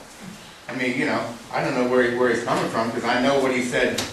He said at the press conference, the film crew were there, and they said, "Can we follow you over to their house and watch you drink the water?" Because somebody said, you know, you ought to go over there and drink the water over at their house. He said, "I'll do it. That's no problem. That's no problem." So the film crew said, "Yeah, you want to go over there, and we'll film you. Do you mind?" He says, "I'm not going over there. That's a hostile area." I mean, I don't understand this stuff. I mean, just because we got signs, I'll tell you what it is. Here's the thing in a nutshell right here. If you treat the gas company good, and if you kiss their backside, they'll treat you like gold. But boy, if you buck them one little bit, man, they'll make your life miserable. And that's a fact, because we're living proof of it for 3 years later, you know? If you knew what you knew now before you signed that lease, would you have signed, would you sign the lease? Absolutely not. No way. What harm did it do to my kids? We used this water for a year. I'm old enough now. I lived a good life. But how many years did it take off my kids' lives by using that water like that? You seen the stuff that's on the billboard thing? We had 3 types of uranium in there. Even the one that you make bombs with. Maybe I should call Iran up and have them come over and get some. I don't know. I mean, it's crazy. We got arsenic and sodium and chloride and barium and strontium, and these are you know, toxic chemicals. Well, But a lot of them are heavy metals and toxic chemicals. And they said, but we didn't do it. You guys had the problem all along. That's correct. 2 things. Does the leasee you signed mention anything about what they have to do if your water's damaged? Number 2, would it have mattered whether you signed or not? Do you have a well on your property, or was the well on a neighbor's property? Right. Our lease states. Right. We don't have a well on our property, somebody else's property, so I don't know what would have happened then. Probably it would have been, you know, it would have been my own problem if I didn't have it. I don't know. What would have happened? I really don't know. But I do know what my lease says. I have an addendum on my lease that says before they come in the area, they'll do pre-drilling test on my water well, which they did, and they'll do post-drilling after the drilling. We had them both done. And then it says, if they are deemed responsible for contaminating my well, for destroying my water, and they are, because I have a letter in my possession from the DEP that says the Cabot destroyed my well. It's holding them responsible for doing that. So it says if they are deemed responsible, that they will, at their expense, restore my well to original, if not better condition immediately. 3 years later is not immediate. But they can't. They can't do it because they ruined the aquifer. And now they're still trying to say they're not going to do it. Correct. Touch a little bit on how they are pitting neighbor against neighbor. Oh, yeah. Well, see, that's what they do. I mean, with the neighbor against neighbor, they got our tax collector. She's so mad at us because when the moratorium came in effect, she was going to get a well on her property. They started doing it, then they had to cease it and couldn't finish it. So she got all mad at us and said at the billboard thing we had, she went up to my wife and started yelling and screaming at her and saying, "You're the reason I can't have that well on my property. It's all your fault. You're the one that did it, you know?" And, you know, we didn't do it. My wife said, you know, "Well, I guess I did what I was supposed to do then, keep you from getting your water contaminated." It made her mad. That made her only the madder, you know? So, but really, I mean, we didn't do it. We didn't put the moratorium in. The DEP put the moratorium in. And why did they do it? Because Cabot screwed up themselves. So ultimately, it's back to Cabot. They're the ones that did it, you know? And it's crazy. I mean, they're pitting neighbor against neighbor all over the place. Every place we go, you know, they won't say nothing in our face, but they write stuff about us online, in the blogs and everything. They attack us, like me and her, more than anybody. Our own next door neighbor has a problem with us. Yeah, and I mean, they attack us like you can't believe. And then they start writing about my kids. I'm going to draw a line there, you know. They have done that already, you know, talked about our kids.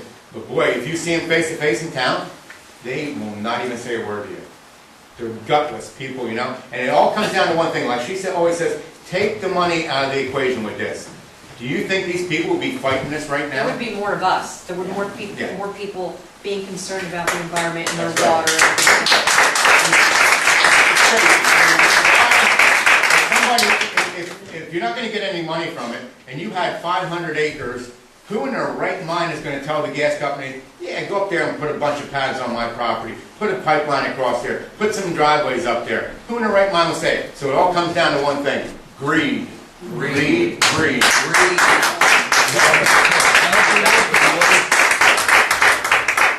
Thing is, down the road, you got a super fun site. We have one too. Kate Wheeler and I worked with that, and all of a sudden the city realized that it was affecting their water, and all of a sudden they did something.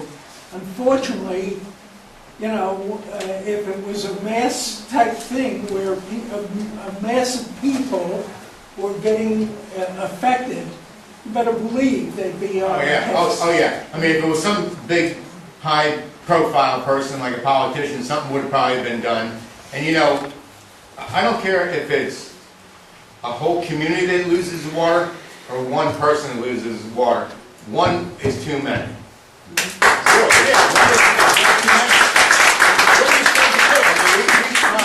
We have gone to politicians.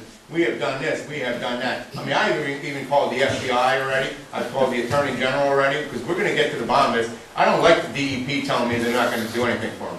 I mean, that's not right.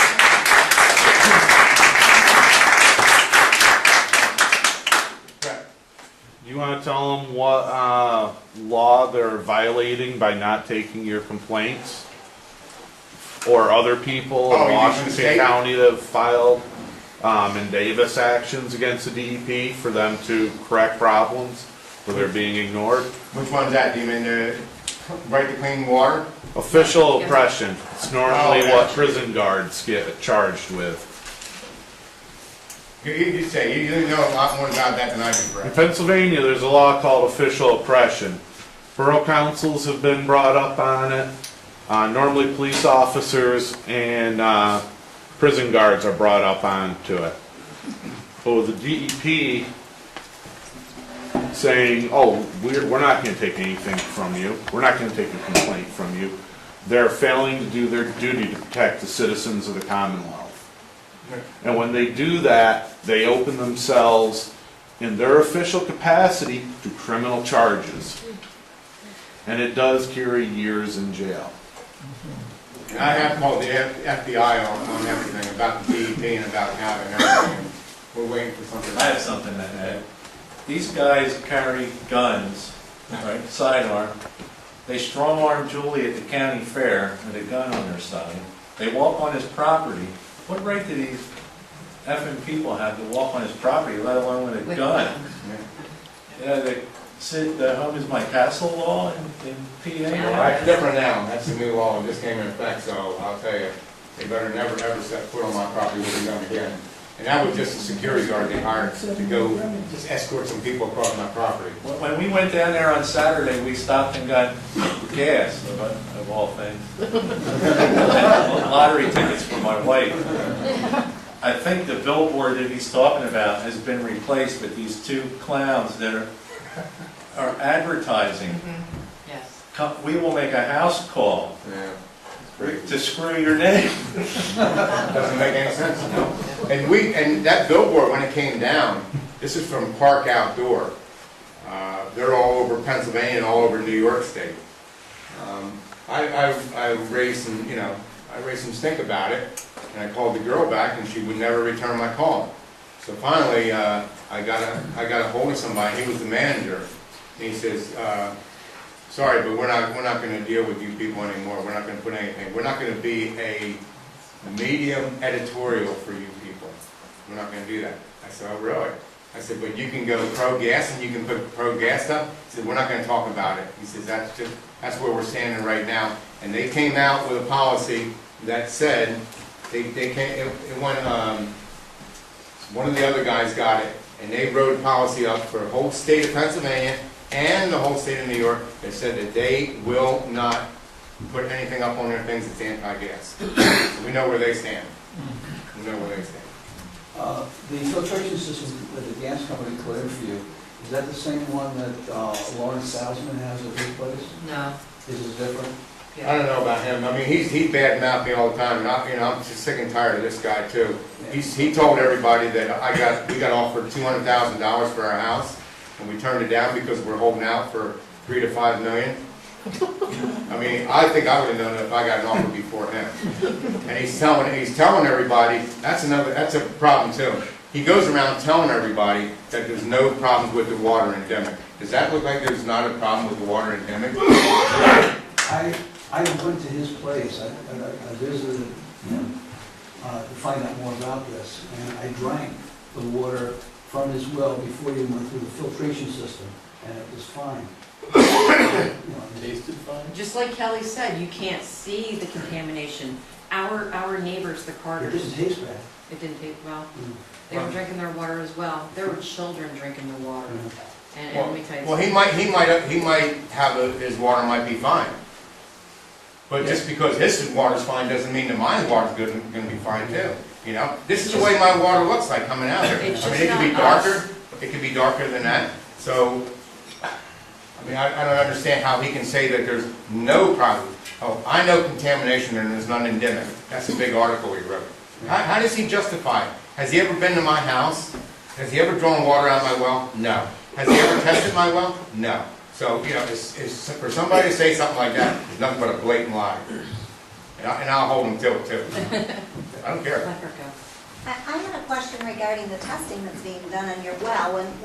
When the testing is done, is it just the company that comes to test it and gives you this information, or can you also hire or Yes. have? I mean, I'm assuming that you've had to spend a lot of money to have various tests done. No. Well, our attorneys have hired a lot of people Yeah. and done some testing. If you want to. Yes. DEP's been there to test it, Cabot's been there to test it, they hire people to test it, Amex has been there, I mean, there's been so many. Will they allow you to have both tests, like both groups of people there at the same time? You said they came and videoed, you taped it. Was that just a company, or can there be two people? They weren't there on the same day. They weren't there at the same day.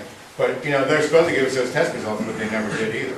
You know, and Cabot is going around telling everybody, we got the latest test results and it shows nothing wrong with your well. And that was back in 2010. So how is that the latest test result? I mean, here we are almost at the end of 2011, you know? So I don't know where they're coming from, all these sayings that, you know, stuff that he's saying. He's nothing but, and I'll call him right to his face, George Stark is nothing but a liar. He's a paid liar, and that's what he's trying to do. He's trying to, you know what it is? We didn't buckle, and it makes them mad. That's what it is. They thought we were all going to just fall apart and go away, but we're going to be a thorn in their side, and I'll tell you one thing, that thorn's getting bigger and bigger all the time. What's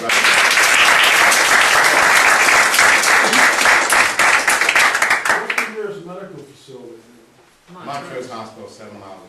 Is it a pretty good sized hospital? No. About as big as this room. Not much bigger, it's small. Well, my small. question is, have you noticed any health problems in the area that are coming, no pun intended, bubbling to the surface? Well, we don't know. We don't know for sure yet. I mean, Again, like Kelly said, no health studies have been done, and where are they gonna start, with us? but we haven't used our well in 2 years though. My So. question is, Also, have you been tested, what test we're doing here? No. You visit those regularly? No, yeah, I tried to give blood, I tried to be a good, human, and they about killed me, but. No, I had blood work done a long time ago, just a little bit of blood work, and it was after we were off the well, we were on the buffalo water, and they said there was nothing there then. So that's good. Right. Yeah. Although Vicky and Jim got sick, right? What's that? Vicky and Jim got sick. Yeah, when they were using, Where yes, I the mean, water from? they do. Children? But, yeah, Oh, they're the most vulnerable. oh, yeah, but, we haven't used it in almost 2 years. Ethylene glycol's been showing up in the water. Who wants to drink antifreeze, really? Yeah, well, how about the fumes in it? Like, Oh, it's- The fumes must be good. It can be bad. I know, You don't smell but it's. methane in the you- water? you know, it makes you sick. I mean, we had a CNN crew at the house one day, and the vent pipe was there, and the girl from CNN was videotaping and everything, talking to us. She was maybe 6 feet away from it. It was a hot day, and this gas was coming right out of the well. Okay, greenhouse gas coming right out, and it was settling down. She got sick just standing there. Now, do they have a producing well on their property? No, Wait, no. This is a straight line drill. It was a vertical. Through the aquifer. Yes, And affected the. yes. And affected it. These wells are all producing, and that's within a 4-mile radius, so. But since then, that well that caused my contamination has been plugged up with Yes. cement. there's And been- 2 other wells have been plugged up too. And they said this is gonna take care of the problem. So, we still have the gas in the well. One day, if I draw the water, I still have access to my well. I can draw the water down. I started drawing the water down, I can hear all this gas coming in. So this one guy, Craig Lobbins from the, DEP, I said to him, what do you think that is? He said, it's not methane, he said. Really? I said, well, what do you think it is? Can't be air. He said, I don't know what it is. That's what he said. I don't know what it is. He says, I don't have time to talk to you now. I mean, these are people that are supposed to be here to protect us, the environment, and they're just doing whatever they want to. We're not the only ones with methane. I mean, our whole road in Victoria, she lives on the hard road. Did you guys get to go down there? Yeah, I've never heard of it. The Carter's well, right now as we speak, is hissing with methane. I mean, these are elderly people. She's scared to death, I mean, this is Yeah, ridiculous. she's only 300 and some feet away from 2 active producing Did you guys wells. see the rig up next to their house when you? I did, but I don't know if they did. Well, when I was up in Albany for the hearing, there were statements among the scientists that although there are 3 casings and they say it can't come out because everything is so carefully cased, the scientists were saying that doesn't matter. It goes up the outside of the casing. Right. So when they tell us you're safe because it's 1, 2, 3 casings. Didn't buildings It goes crack up the during the outside. earthquake? Don't you think that cement and those casings are gonna crack too? Don't the sidewalks crack? They're made out of cement, Highways, everything like that. I mean, everything, That it's is gonna ship. The hydrologists Yeah. were saying. Yeah, it's bad. Right. I know you have invited people to come, because there's, like Lawrence Salzman and George Stark and all these people, they say everything they want to say. You've invited them to come. Tell us very quickly the story of the industry person that decided that they were going to drink it, and did they ever come back and drink water again? Who was that? Remember the person, when you had a person there that, That landman. the beginning? Yeah. In the beginning, the first day it happened, well, the next day when they came over there to check my well out, the landman was there. That was the one that was in my house that's not allowed in my place anymore. Well, he says, let me see that water.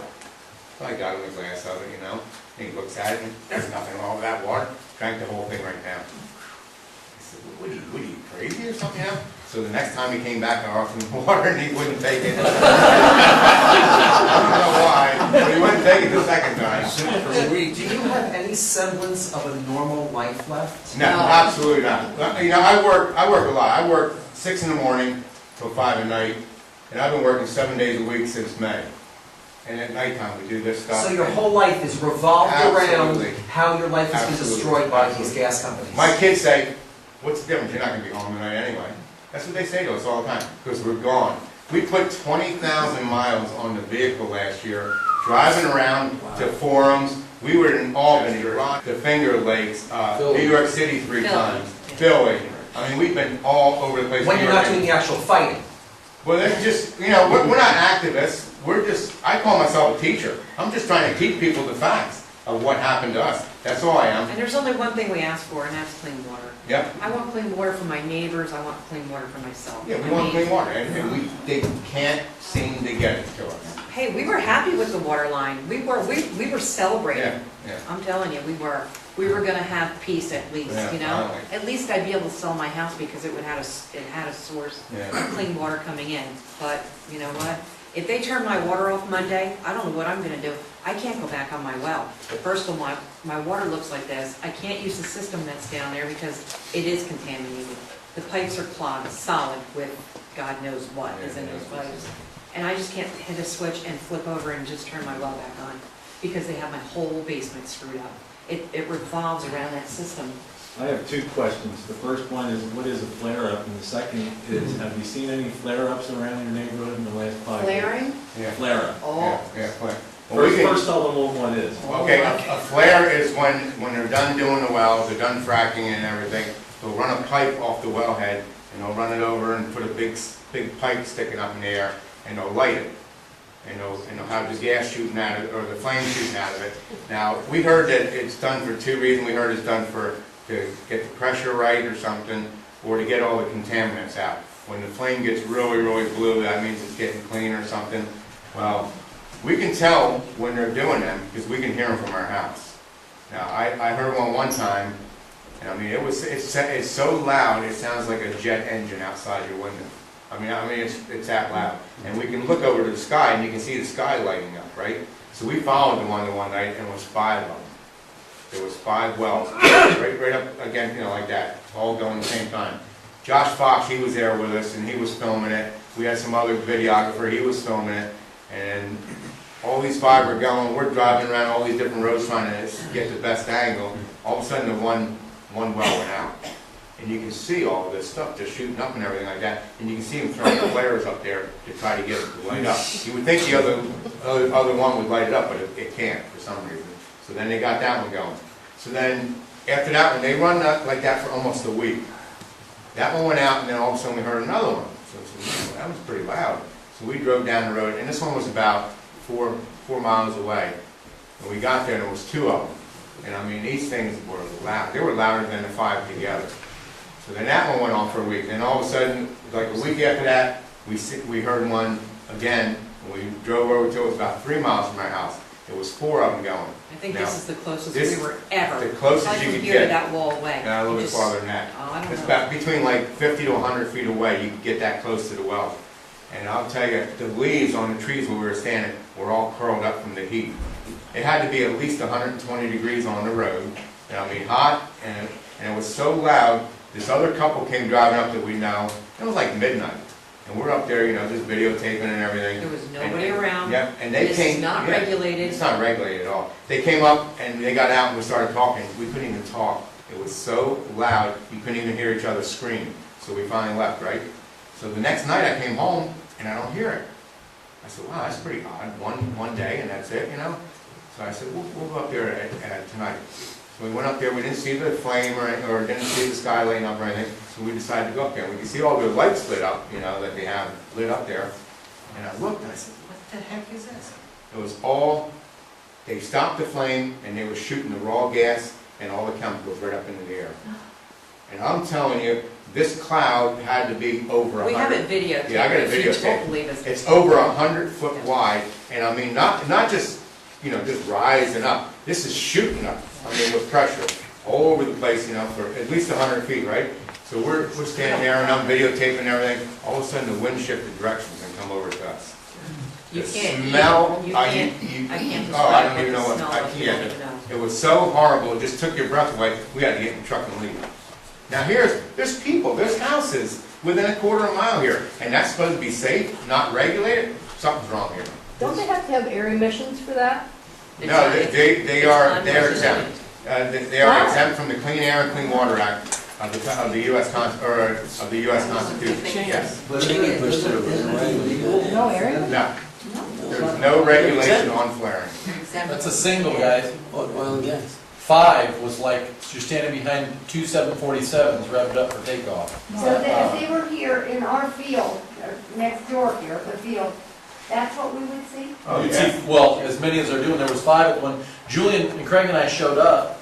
Within minutes, I had a headache. My face was flushed. Oh, yeah. I'm like, We were sick. within 20 minutes, we had to leave because my stomach was bad all through the next day. I mean, you can't tell where it's gonna blow. We're learning that now. Water is one thing. Air. When they put compressor stations in, like in Demick, they're getting ready to put another compressor station in. That's a diesel, giant diesel engines, 1,500 horse times 5, 6, running 24 hours a day, putting out diesel. Whichever way the wind blows, it comes to you. You can go buy water somewhere else and get water somewhere else. When the air goes bad, you have no option but to breathe the air that's coming to you. When I came to Dimmock on Saturday, we were hardly at Mont Rose, and I was feeling my throat A lot of burning, people my say nose they feel burning. that And metabolic. by the time I Yeah. left your house, we were there, what, an hour and a half or 2 hours? I had a headache Yeah. all the rest of the evening, A lot and of they're not people. even drilling. We had a film crew, we're down there, a news crew from New York City was at our house. Half the crew stayed at my place, and the other one went down the road to the Carters. That's the one that have 2 wells, not on their property, but they have 2 wells within, I think it's like 350 feet from their house. Now they have, you know, when they get this gas out of there, they have a burner on there, which is supposed to get the water out of it, to produce whatever the water is separated from the gas, and it goes into a brine tank. Well, this thing was going off, like every couple minutes, it would shh, and you could see it all just going right into the air. Now they did, this just kept on going, I mean, day after day like that. Well, this other crew went up there, and they were standing there, they came back after about an hour, and the one girl, she has asthma, she couldn't hardly breathe. The other ones had headaches, and one girl got a rash right across her chest. And Ron, who lives there, all of a sudden started getting nosebleeds. Nosebleeds. Just from living I figured there, out breathing why. it in every night, you know, when he. Because he had the air This conditioner on, doesn't and it bother was sucking the it in. pyrotechnics, because I come from Western New York, I saw that electrochemical. And it stunk too. But anyway, Hooker was a nice place. Yeah, the rest of the community, this doesn't bother them. No, They could care less. money, All right, money. how much money are we talking here? Right. Well, if you have probably 100 or 200 acres, you'll probably get some pretty good money if you got some wells on your property. I know the one guy down the road, how many he's got? I don't know, give an example, we have 3.67 acres, okay? Right. When we first started, the well, we're on a horizontal well, we're on the well that's right next to the Carters, the ones that you didn't see. We were getting $2,600 a month. Now, that was 2 years ago. Now, it's gone down so much. It's Pressure. $700 a month. Our last check was 2 years. $700. No, Goes down that. No, it's not, and this is just not It's because not of that worthwhile. well, this is happening to all the wells. But if you have a lot of land, I mean, some of the people, I know the one It'll be person, good at the they have beginning. probably like 18 wells on their property. I think they donated like $1 million to the church. That's how much money To they the got. house, to that Or house. do they Yeah, I was gonna just say. visit once in a while? Well, see, they still live, I don't know why they would live there. See, that's what a lot of the people would do. You know, if you got that kind of land and you're getting that kind of money, you're gonna say, why should I live here? I'll just go someplace else and find another place, you know? Let the other people do it. Are there any dairy farms in the immediate Oh, area? yeah. What's the impact on It's all that? farm, it's all farm. Hey, when I was over in Bradford County. So what's happened to them? Well, I don't There's know. not much, there's not much dairy, there's a little bit of dairy. You remember that blowout over in Bradford County, was it last year? Victoria Schweitzer and I went up to that, and I was watching the stuff come up out of the ground, and it was running downhill, down into the field, across the cow's toes, and they were still grazing in that. Isn't that disgusting? Somebody's eating that meat, somebody's drinking that milk, you know? Fracking fluid, you know, Yeah. coming right out. Right out of the ground, right from the blowout. If you have a dairy farm and your cattle drink the water from the pond or like what just came there, the state of Pennsylvania, milk quarantine Yeah. is 1 year. You cannot use the milk from that cow. Meat quarantine to eat it, 2 years. If you got any dairy farmers in there, you ask them, they've got to literally feed and maintain that cow, those cattle, for 1 to 2 years before they can ever produce from them milk or meat. That was, it's disastrous. They, Did they kill them? what's that? put them down? I don't know what the farm, I mean, that's the farmer's choice, is what are you gonna do? What are you gonna do with it? You kill it and bury it, can't even sell it for meat, you're not gonna eat it yourself. Chickens and dead. The hunters, and you know, this is another area where people come every year to hunt, all different seasons. Some of the communities make a lot of money, hotel rental, restaurants, and all that. In Bradford County, I have yet to find a hunter that will eat a harvested deer or any of the animals they're doing, because the frack ponds, there's so many. And what do you think animals are attracted to? Salt. It's brine water. They smell it, they go right to it to drink it, it gets in their system, you're now eating poisoned meat. So this industry is actually destroying existing. There will be no other nothing else this state of New York can do for money. There will be no tourism. What am I going to come to see? The well pads? There will be no hunting going on, because unless they want to just shoot it and hang it on the wall, but to use the meat or to utilize it to feed people. Some of the hunters donate part of their meat or all of it if they can get more than one kill, which I think is a great thing. Okay, some people are opposed to hunting, but they don't realize that when you buy ammunition or firearms, there's money put into a fund in the United States that has brought the populations of animals up so that there are animals there. No matter whether you're opposed or not, I believe in God, and I don't, you know, I'm not a religious person to push on people. Those resources are put on the earth for us to not only utilize, but to maintain and give to our further generations. Make this simple, folks. If you have kids or grandkids, explain it to them. Okay, kids, we're going to get a lot of money, but they might ruin the water, they might ruin the land, they might ruin the air. We may never be able to live here again, and for sure your children will not be able to be, in my case, the 7th and then 8th generation. What do you think now? My 7 and 8-year-olds have the answer, folks, and if you don't have the same answer, something's wrong. Why would we do that? That's crazy. And you go, well, talk to all the other neighbors here. They were right. There's people that are getting $30,000 a month on royalties. 12 months later, it's 15. 12 months later, it's 7. See, this is gas under pressure. And how do they make it go again? They refrack it. Well, if at first you don't succeed in fracturing all the way up to the Refrac after 2 years? Just so you keep think that's going. a kind of, you know. Julie says it best every time she's spoken, and I love it.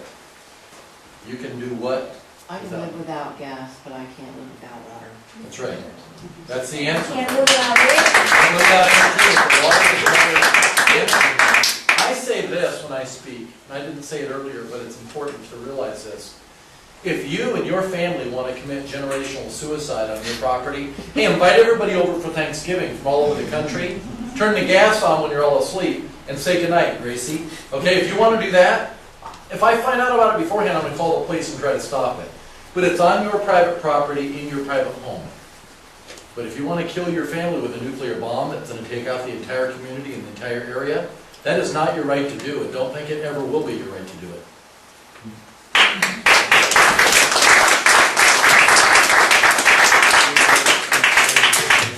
So we're, you guys, at the end of the day, whatever decision you guys make, I mean, you're gonna have to live with that, whatever decision you make.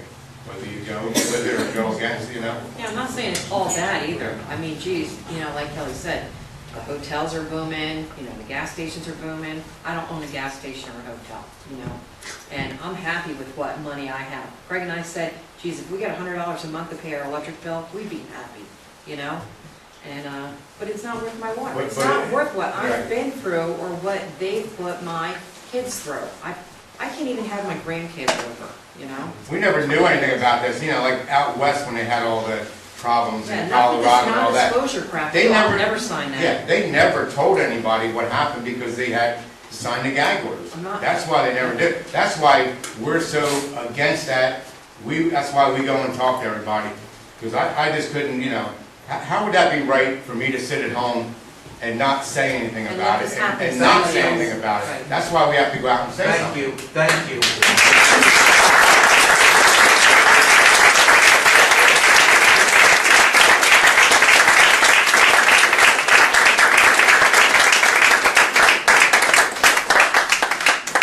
Well, I guess that's it.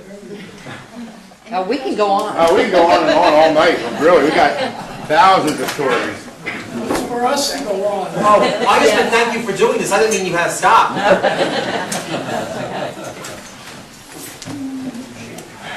Anybody else have anything to add?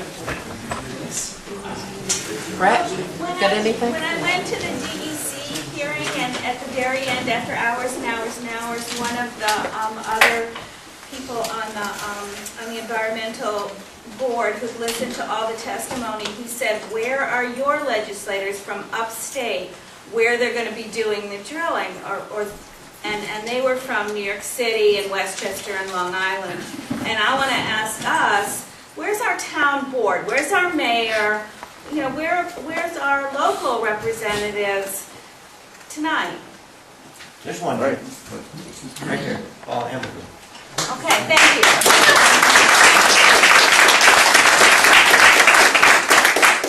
Now, in Great Bend Borough, it's the first exit along 81 in Pennsylvania.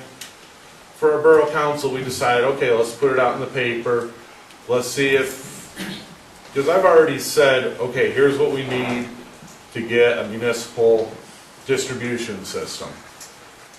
Laser Marcel's line was going to try and get a public utility status. They still don't have it. They're still waiting on determination from the administrative law judge. But what was funny is we had our meeting, us counselors for the borough, we started making calls. Very next week, September 8th, Laser Marcellus sends a letter to the Public Utility Commission in Pennsylvania. They do not want, because they do not want to distribute the gas locally.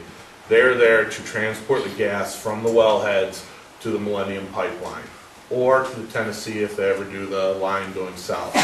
They're not here to distribute, like, oh yeah, go ahead, hook this in. We got public utility status, but we're not going to sell it to you to distribute to your town. I looked at what they have for the town of Sidney over there. It doesn't say they have to hook people in if it's practicable. They don't have to. Well, Amphenol's leaving now, so I don't even know why we need the pipeline. So it's a very big problem. They don't want to hook in. If there's a major supply or a major person to purchase, they'll take it to them because they're not, it's one line, it isn't a whole bunch of hookups, it isn't the maintenance, the laterals, then the reading the meters, it isn't all that. They have a contract with a couple people, you know, one huge buyer, and that's it. And not for distribution, which, you know, it's $3.75. It could raise it a little bit as you raise, and people for the well sites can make more. They don't want to do that. They want to send it overseas and raise it that way.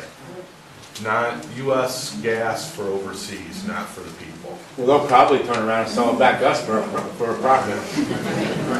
Folks, realize this, Craig and Julie stood up there.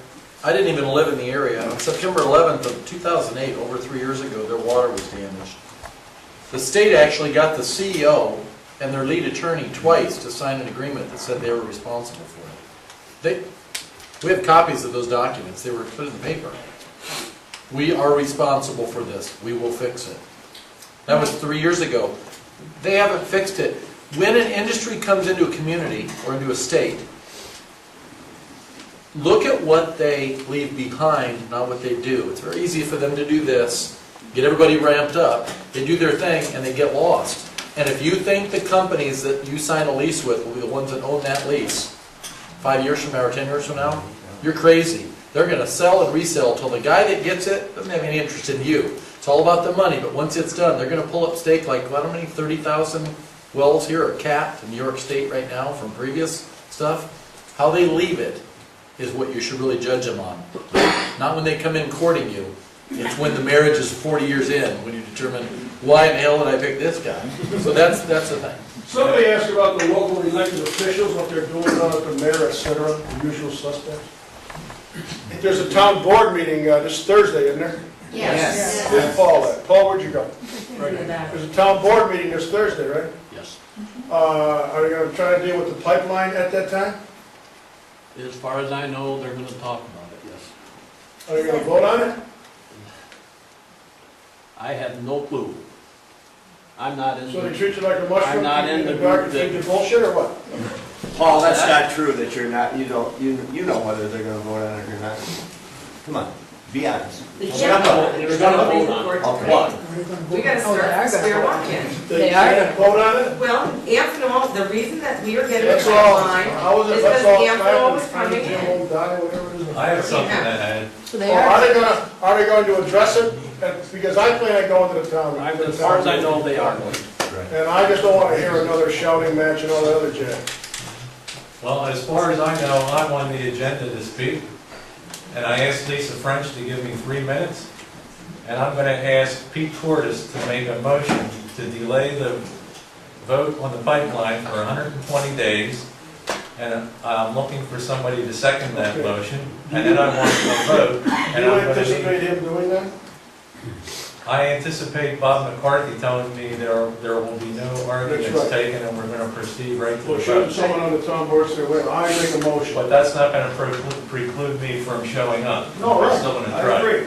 And I also wanted to say something else, but I forget what it was. Oh, Take go for his nose. yeah, my mother called me from Philly on Friday, right before the Phillies were getting ready to lose to whoever it was. I spent 41 years in Philly, right? And she said, I think you really need to dial it back. Somebody's going to shoot you. And then she gave the phone to my father, and he said, you should really back off. I think you're going to end up getting yourself shot. But I'm not dialing it back, and I'm not backing off, because I'm sticking right to it's our drinking water. And that's right. So if anybody out there wants to put me on your Christmas list, give me a bulletproof vest for Christmas, because I need one. But I'm not stopping for this drinking water. It's what we have to do. Hey, it worked with Greg Ball, he's just a senator. Make your local official, we drove an hour and a half to get here from where they are suffering through this. You make them go down, the whole team, it doesn't take much gas money. Hey, pitch in the gas money and load the van up. Get them down and show them what's really going on. Fact-finding mission before they start making these decisions. We didn't get that. Hey, guess what, folks? A lot of my neighbors signed for $5 to $50 an acre. Guess why people up here are getting $6,000 to $8,000 an acre? Because we made all the mistakes. Understand? So we're here not to tell you what to do. They offered $50 an acre around here. Yeah, 50 an acre, guys. So understand, that's the big, my dad had a saying.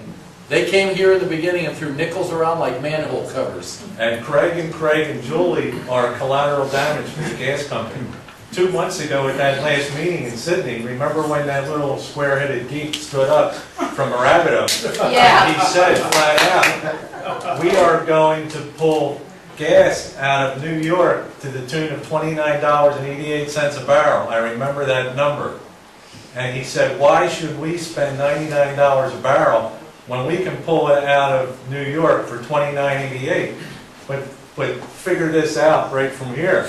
These guys are collateral damage. With that $29.88, in that is figured that accidents, lawyer fees. These guys come from Texas and Oklahoma with the best team of lawyers. They're practicing in Pennsylvania right now. By the time they hit the courtrooms in New York, they've been through each and every one of these issues. So they hit them answers just like that. And if you walk into the courtroom nervous, they're going to say, first they're going to start with the whole protocol. Oh, all your neighbors have signed, which is a load of shit, because if you turn around and look, maybe 1 or 2 sporadic have signed, and they try to say, oh, well, all your neighbors have signed. They try to hit the wife when the husband's at work.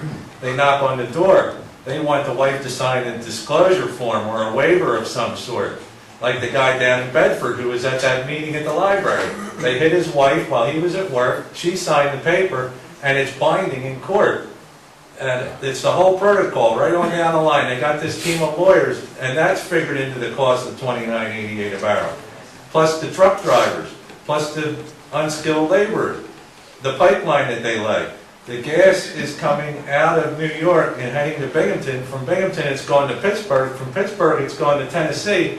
And they have the balls to tell you most of the fuel coming out of Pennsylvania is going to stay local. It's not staying local. 92.8% of everything that comes out of Pennsylvania is leaving Pennsylvania. Pennsylvania's local take on the final product is 7.5% of the finished product. You're going to try to tell me that most of the local product is staying local? What are you, nuts? Do the math. They hit these investors and say, invest your millions of dollars. We're going to give you a 300% markup on your return. Think about it. $29.88 sold for $99 a barrel was more than 300%. You can't get that with gold, silver, or anything else in this country. So you're going to try to tell me that Mario Cuomo is going to side with us when he invests $45 million of the state's retirement fund? 47.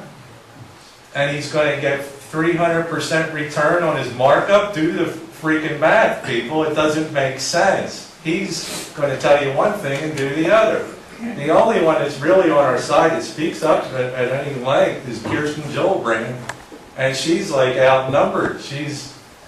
But you have to give her credit for still doing it.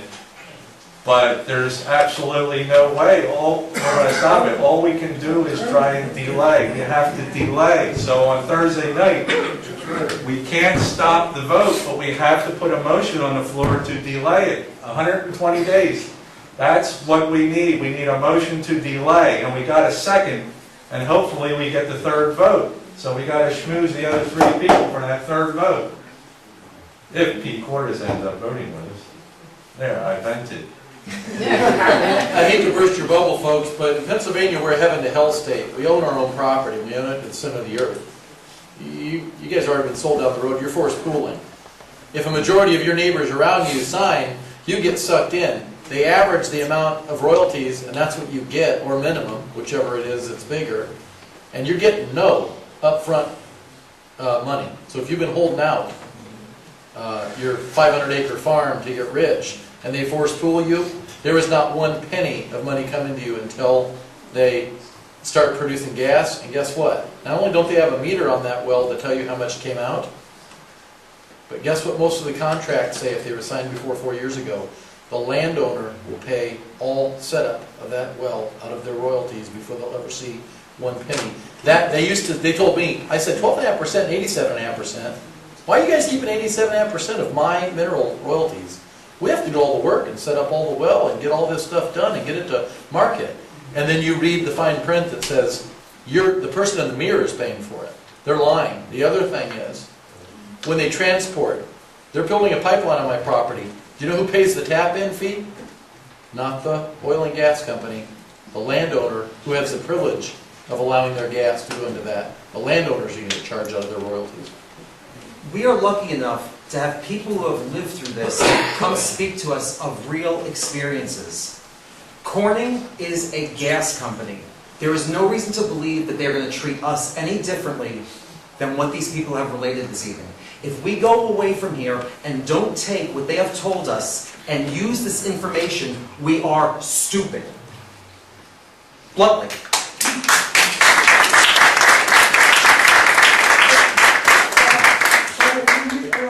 Politicians that go along with them, we're stupid. There's a thing around here where downstaters are feared and looked at as something to be wary of. Yet, we're willing to let a faceless corporation come in here and take our land from us. And possibly pollute our air and our water with no problem. They're afraid of the person down the street who comes up from New York on weekends, yet we're open to letting a faceless corporation come in here and do what they want. Does that make any sense to anybody? No. Well, then we need to stand up and do something about it. Well, who's saying that they're allowing them to do whatever they want? Once they get that franchise agreement signed, they do not have to go to the town for anything else. They can go directly to FERC. But the town has to put in the contract whatever it is that they want to have. Exactly. And is it in the contract? Yes, and they have in there. I doubt it seriously. It isn't in there. It's in the contract. Yeah. It's not. Yeah. No, it's not. Well, I'm telling you, it's in the contract. Yeah. What's in the contract? It's in the contract. Let's see the contract. The town, it's in the What is it in contract the that the towns make, It's in the What is contract. in the contract? What is in the contract? Yeah. One of the things that's in the contract is no eminent domain. They're not looking for any eminent Corning domain. has eminent domain. His grandfather. Corning is the mother company of Does Leatherstocking. not matter. Okay. Leatherstocking will not ask for eminent domain. They don't have a grandfathered in. Pardon? It's grandfathered in. They don't have to ask. It's grandfathered. It's right in the contract. If it's in a written binding contract, they have to abide by that contract. But they also are allowed to uphold current standing rules to, Whatever anybody thinks in this meeting, whatever you do, make sure before you sign anything, you go to your lawyer or have a lawyer. That's the best advice I can give you. Not everybody can afford a lawyer. You don't cost you that much for a lawyer. Why not be a little bit more preemptive and don't do anything? Why just be based on greed? let's take 120 days to think about it. Why don't you do everything you do on greed? Would you gentlemen identify yourself? Are you? Yeah, I'm Everett Wood. Are you on the planning board? No, I'm not on the planning board. You're on the planning board. I am not on the planning board. You're on the planning board. I just came back from the planning. I saw you sitting in the desk last meeting. You're on the board, in the planning board meeting, I have it on. Okay, yeah, the planning And board. I also spoke to I thought you was talking about the town board that. planning board, not that the town Hamilton's board, in. the planning board. Yes, I am. Sir, are you on the planning board too? No, I am not. Okay. I'm just a Just land. an average slob like the I'm rest just a landowner, just like the rest of you guys. But I think any of us should look at the landowners associations that are out there and get all the facts, because there's a lot to know. No, that doesn't say. Why doesn't the politicians explain to the very nervous lay people that pay the taxes, the details of the agreement, so then we can get all the facts out?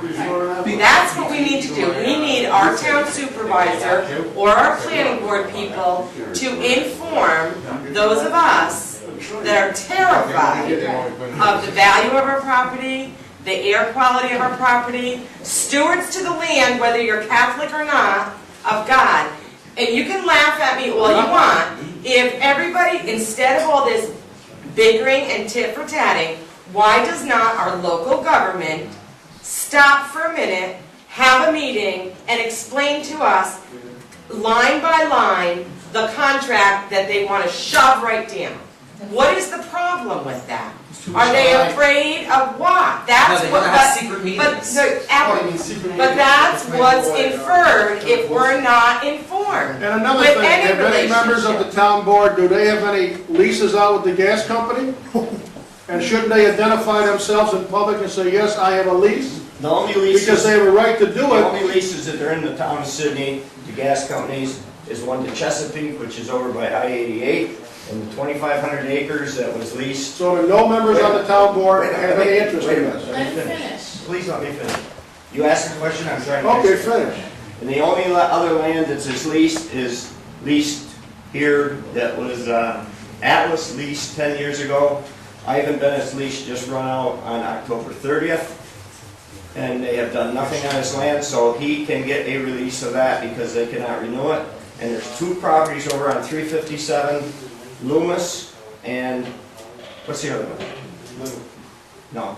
Yeah, Yeah, little. Little. Little. Beth Roscoe, Little, right? Roscoe. Roscoe, it's Little, yeah. Right, okay. And that's the only land that is leased in the town of Sydney. So that no members of the town board That is have any interest in that? Okay. There is no How about leased the planning land. board? That's the only land that is leased in the town of Sydney. Is leased now. Is leased, yes. Then why do they want the can't pipelines going to we the town? explain to? Why? Yeah, if you're gonna feed on. Why do they want to? If you're gonna feed on. Yeah. Why? I've lived in this area all my life. I lived in Cannonsville. I was there when they took my home, my dad and mother's home. There's a pipeline that goes right under the Cannonsville Reservoir. It's a gas line that feeds Walton. I was here when they drilled the Follow the Finch well in Sydney Center. I can take you right up and show you where it was. And when we started the coalition, this what lady will tell you, I talked to her many times, we have 5 bullets on there.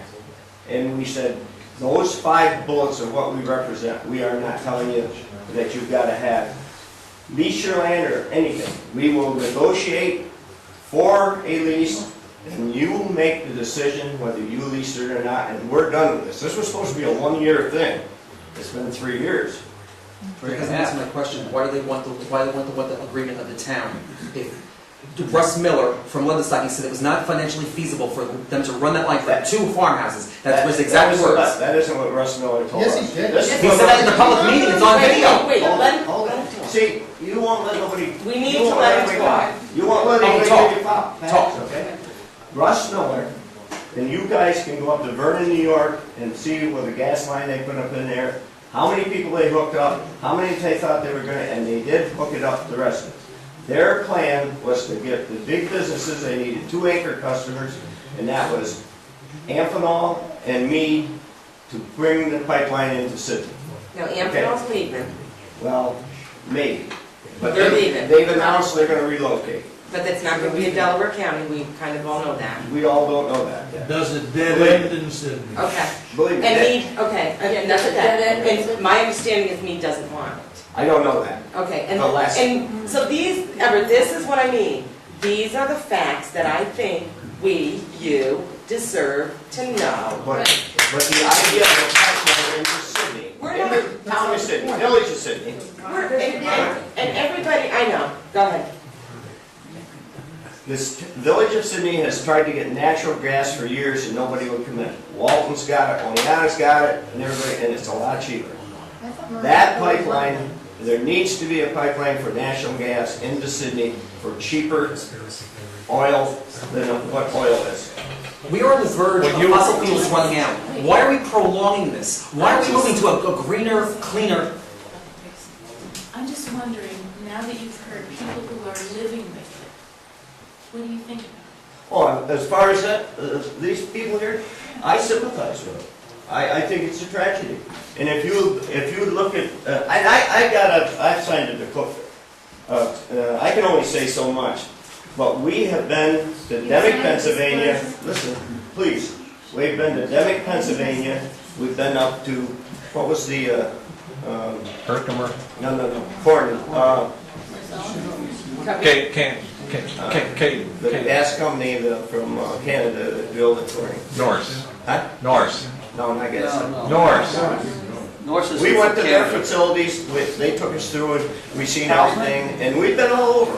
And our lease that we have drawn up covers almost everything that you people have said here tonight. And you will get a chance, whoever, if ever there's any negotiations made, to sit down and go over that lease, and you either sign it or you don't. Well, I can tell you what. Do your neighbors know that they will not be able to sell their property if they're That is not true. They just sold property right up by you. 200 What's her Texans name? bought it. What's her name? Corbin. Corbin. The Texans. $450,000 for 200 and some acres. So don't tell me that Depends where land. not, that they didn't need a mortgage. Obviously, No, because they a bank will not The give a mortgage. Texans bought it. I was on the phone with the PSC. Oh, don't you know about that? No. No, well, the FHA will not back a I don't want mortgage. the FHA, I'll go pay money for it. You're not gonna get a mortgage if you have to buy property. Okay, well, if somebody needs a mortgage to buy your property, they will not be able to get one. Then the bank's calling the shots, isn't it? No, it's not, it's the FHA, exactly, calling the shots. This is getting a little off the subject. I think you're wrong. Go ahead. Actually, it's not. You have something to say, go ahead. Well, it's relevant, but it's off the subject. Okay, yeah, I'm more interested in the lease with the pipeline. And I'm from downstate, we've all lived with natural gas. I'm not afraid of the pipeline. What I'm afraid of, it's because they are gonna be the connection, because I've already known several people that have wells already drilled on their property, they're obviously not fracked, but there's no way to get it off. And this is So they need a place, right? They need I'm gonna pull up the delivery, they need what is the word I'm thinking of? Gathering line. Gathering line to get it together so they can do, because we know Norris wants to come down. Norris has done it. Okay, well, somebody else is gonna come in, there was, the Russ Miller proposition. admitted this Right? pipeline would be an invitation So to fracking in this that's area. that's why we want Of to. course, of course it will be. Because, And you're okay with that? hey, if you shop at the store here in Sydney Center, and the Great American has better prices, where are you gonna go? I'm gonna go where the quality is better. Where are you gonna go? I'm gonna go where what I wanna buy is there, not because the price has changed. Right, exactly, the farmer's market. I wanna support local businesses. The quality will be Russ better Miller than said that that Great pipeline American. would invite fracking into this So area. you're gonna go to the Great American piece of property because it was The Great American isn't going to damage my health. Okay, folks.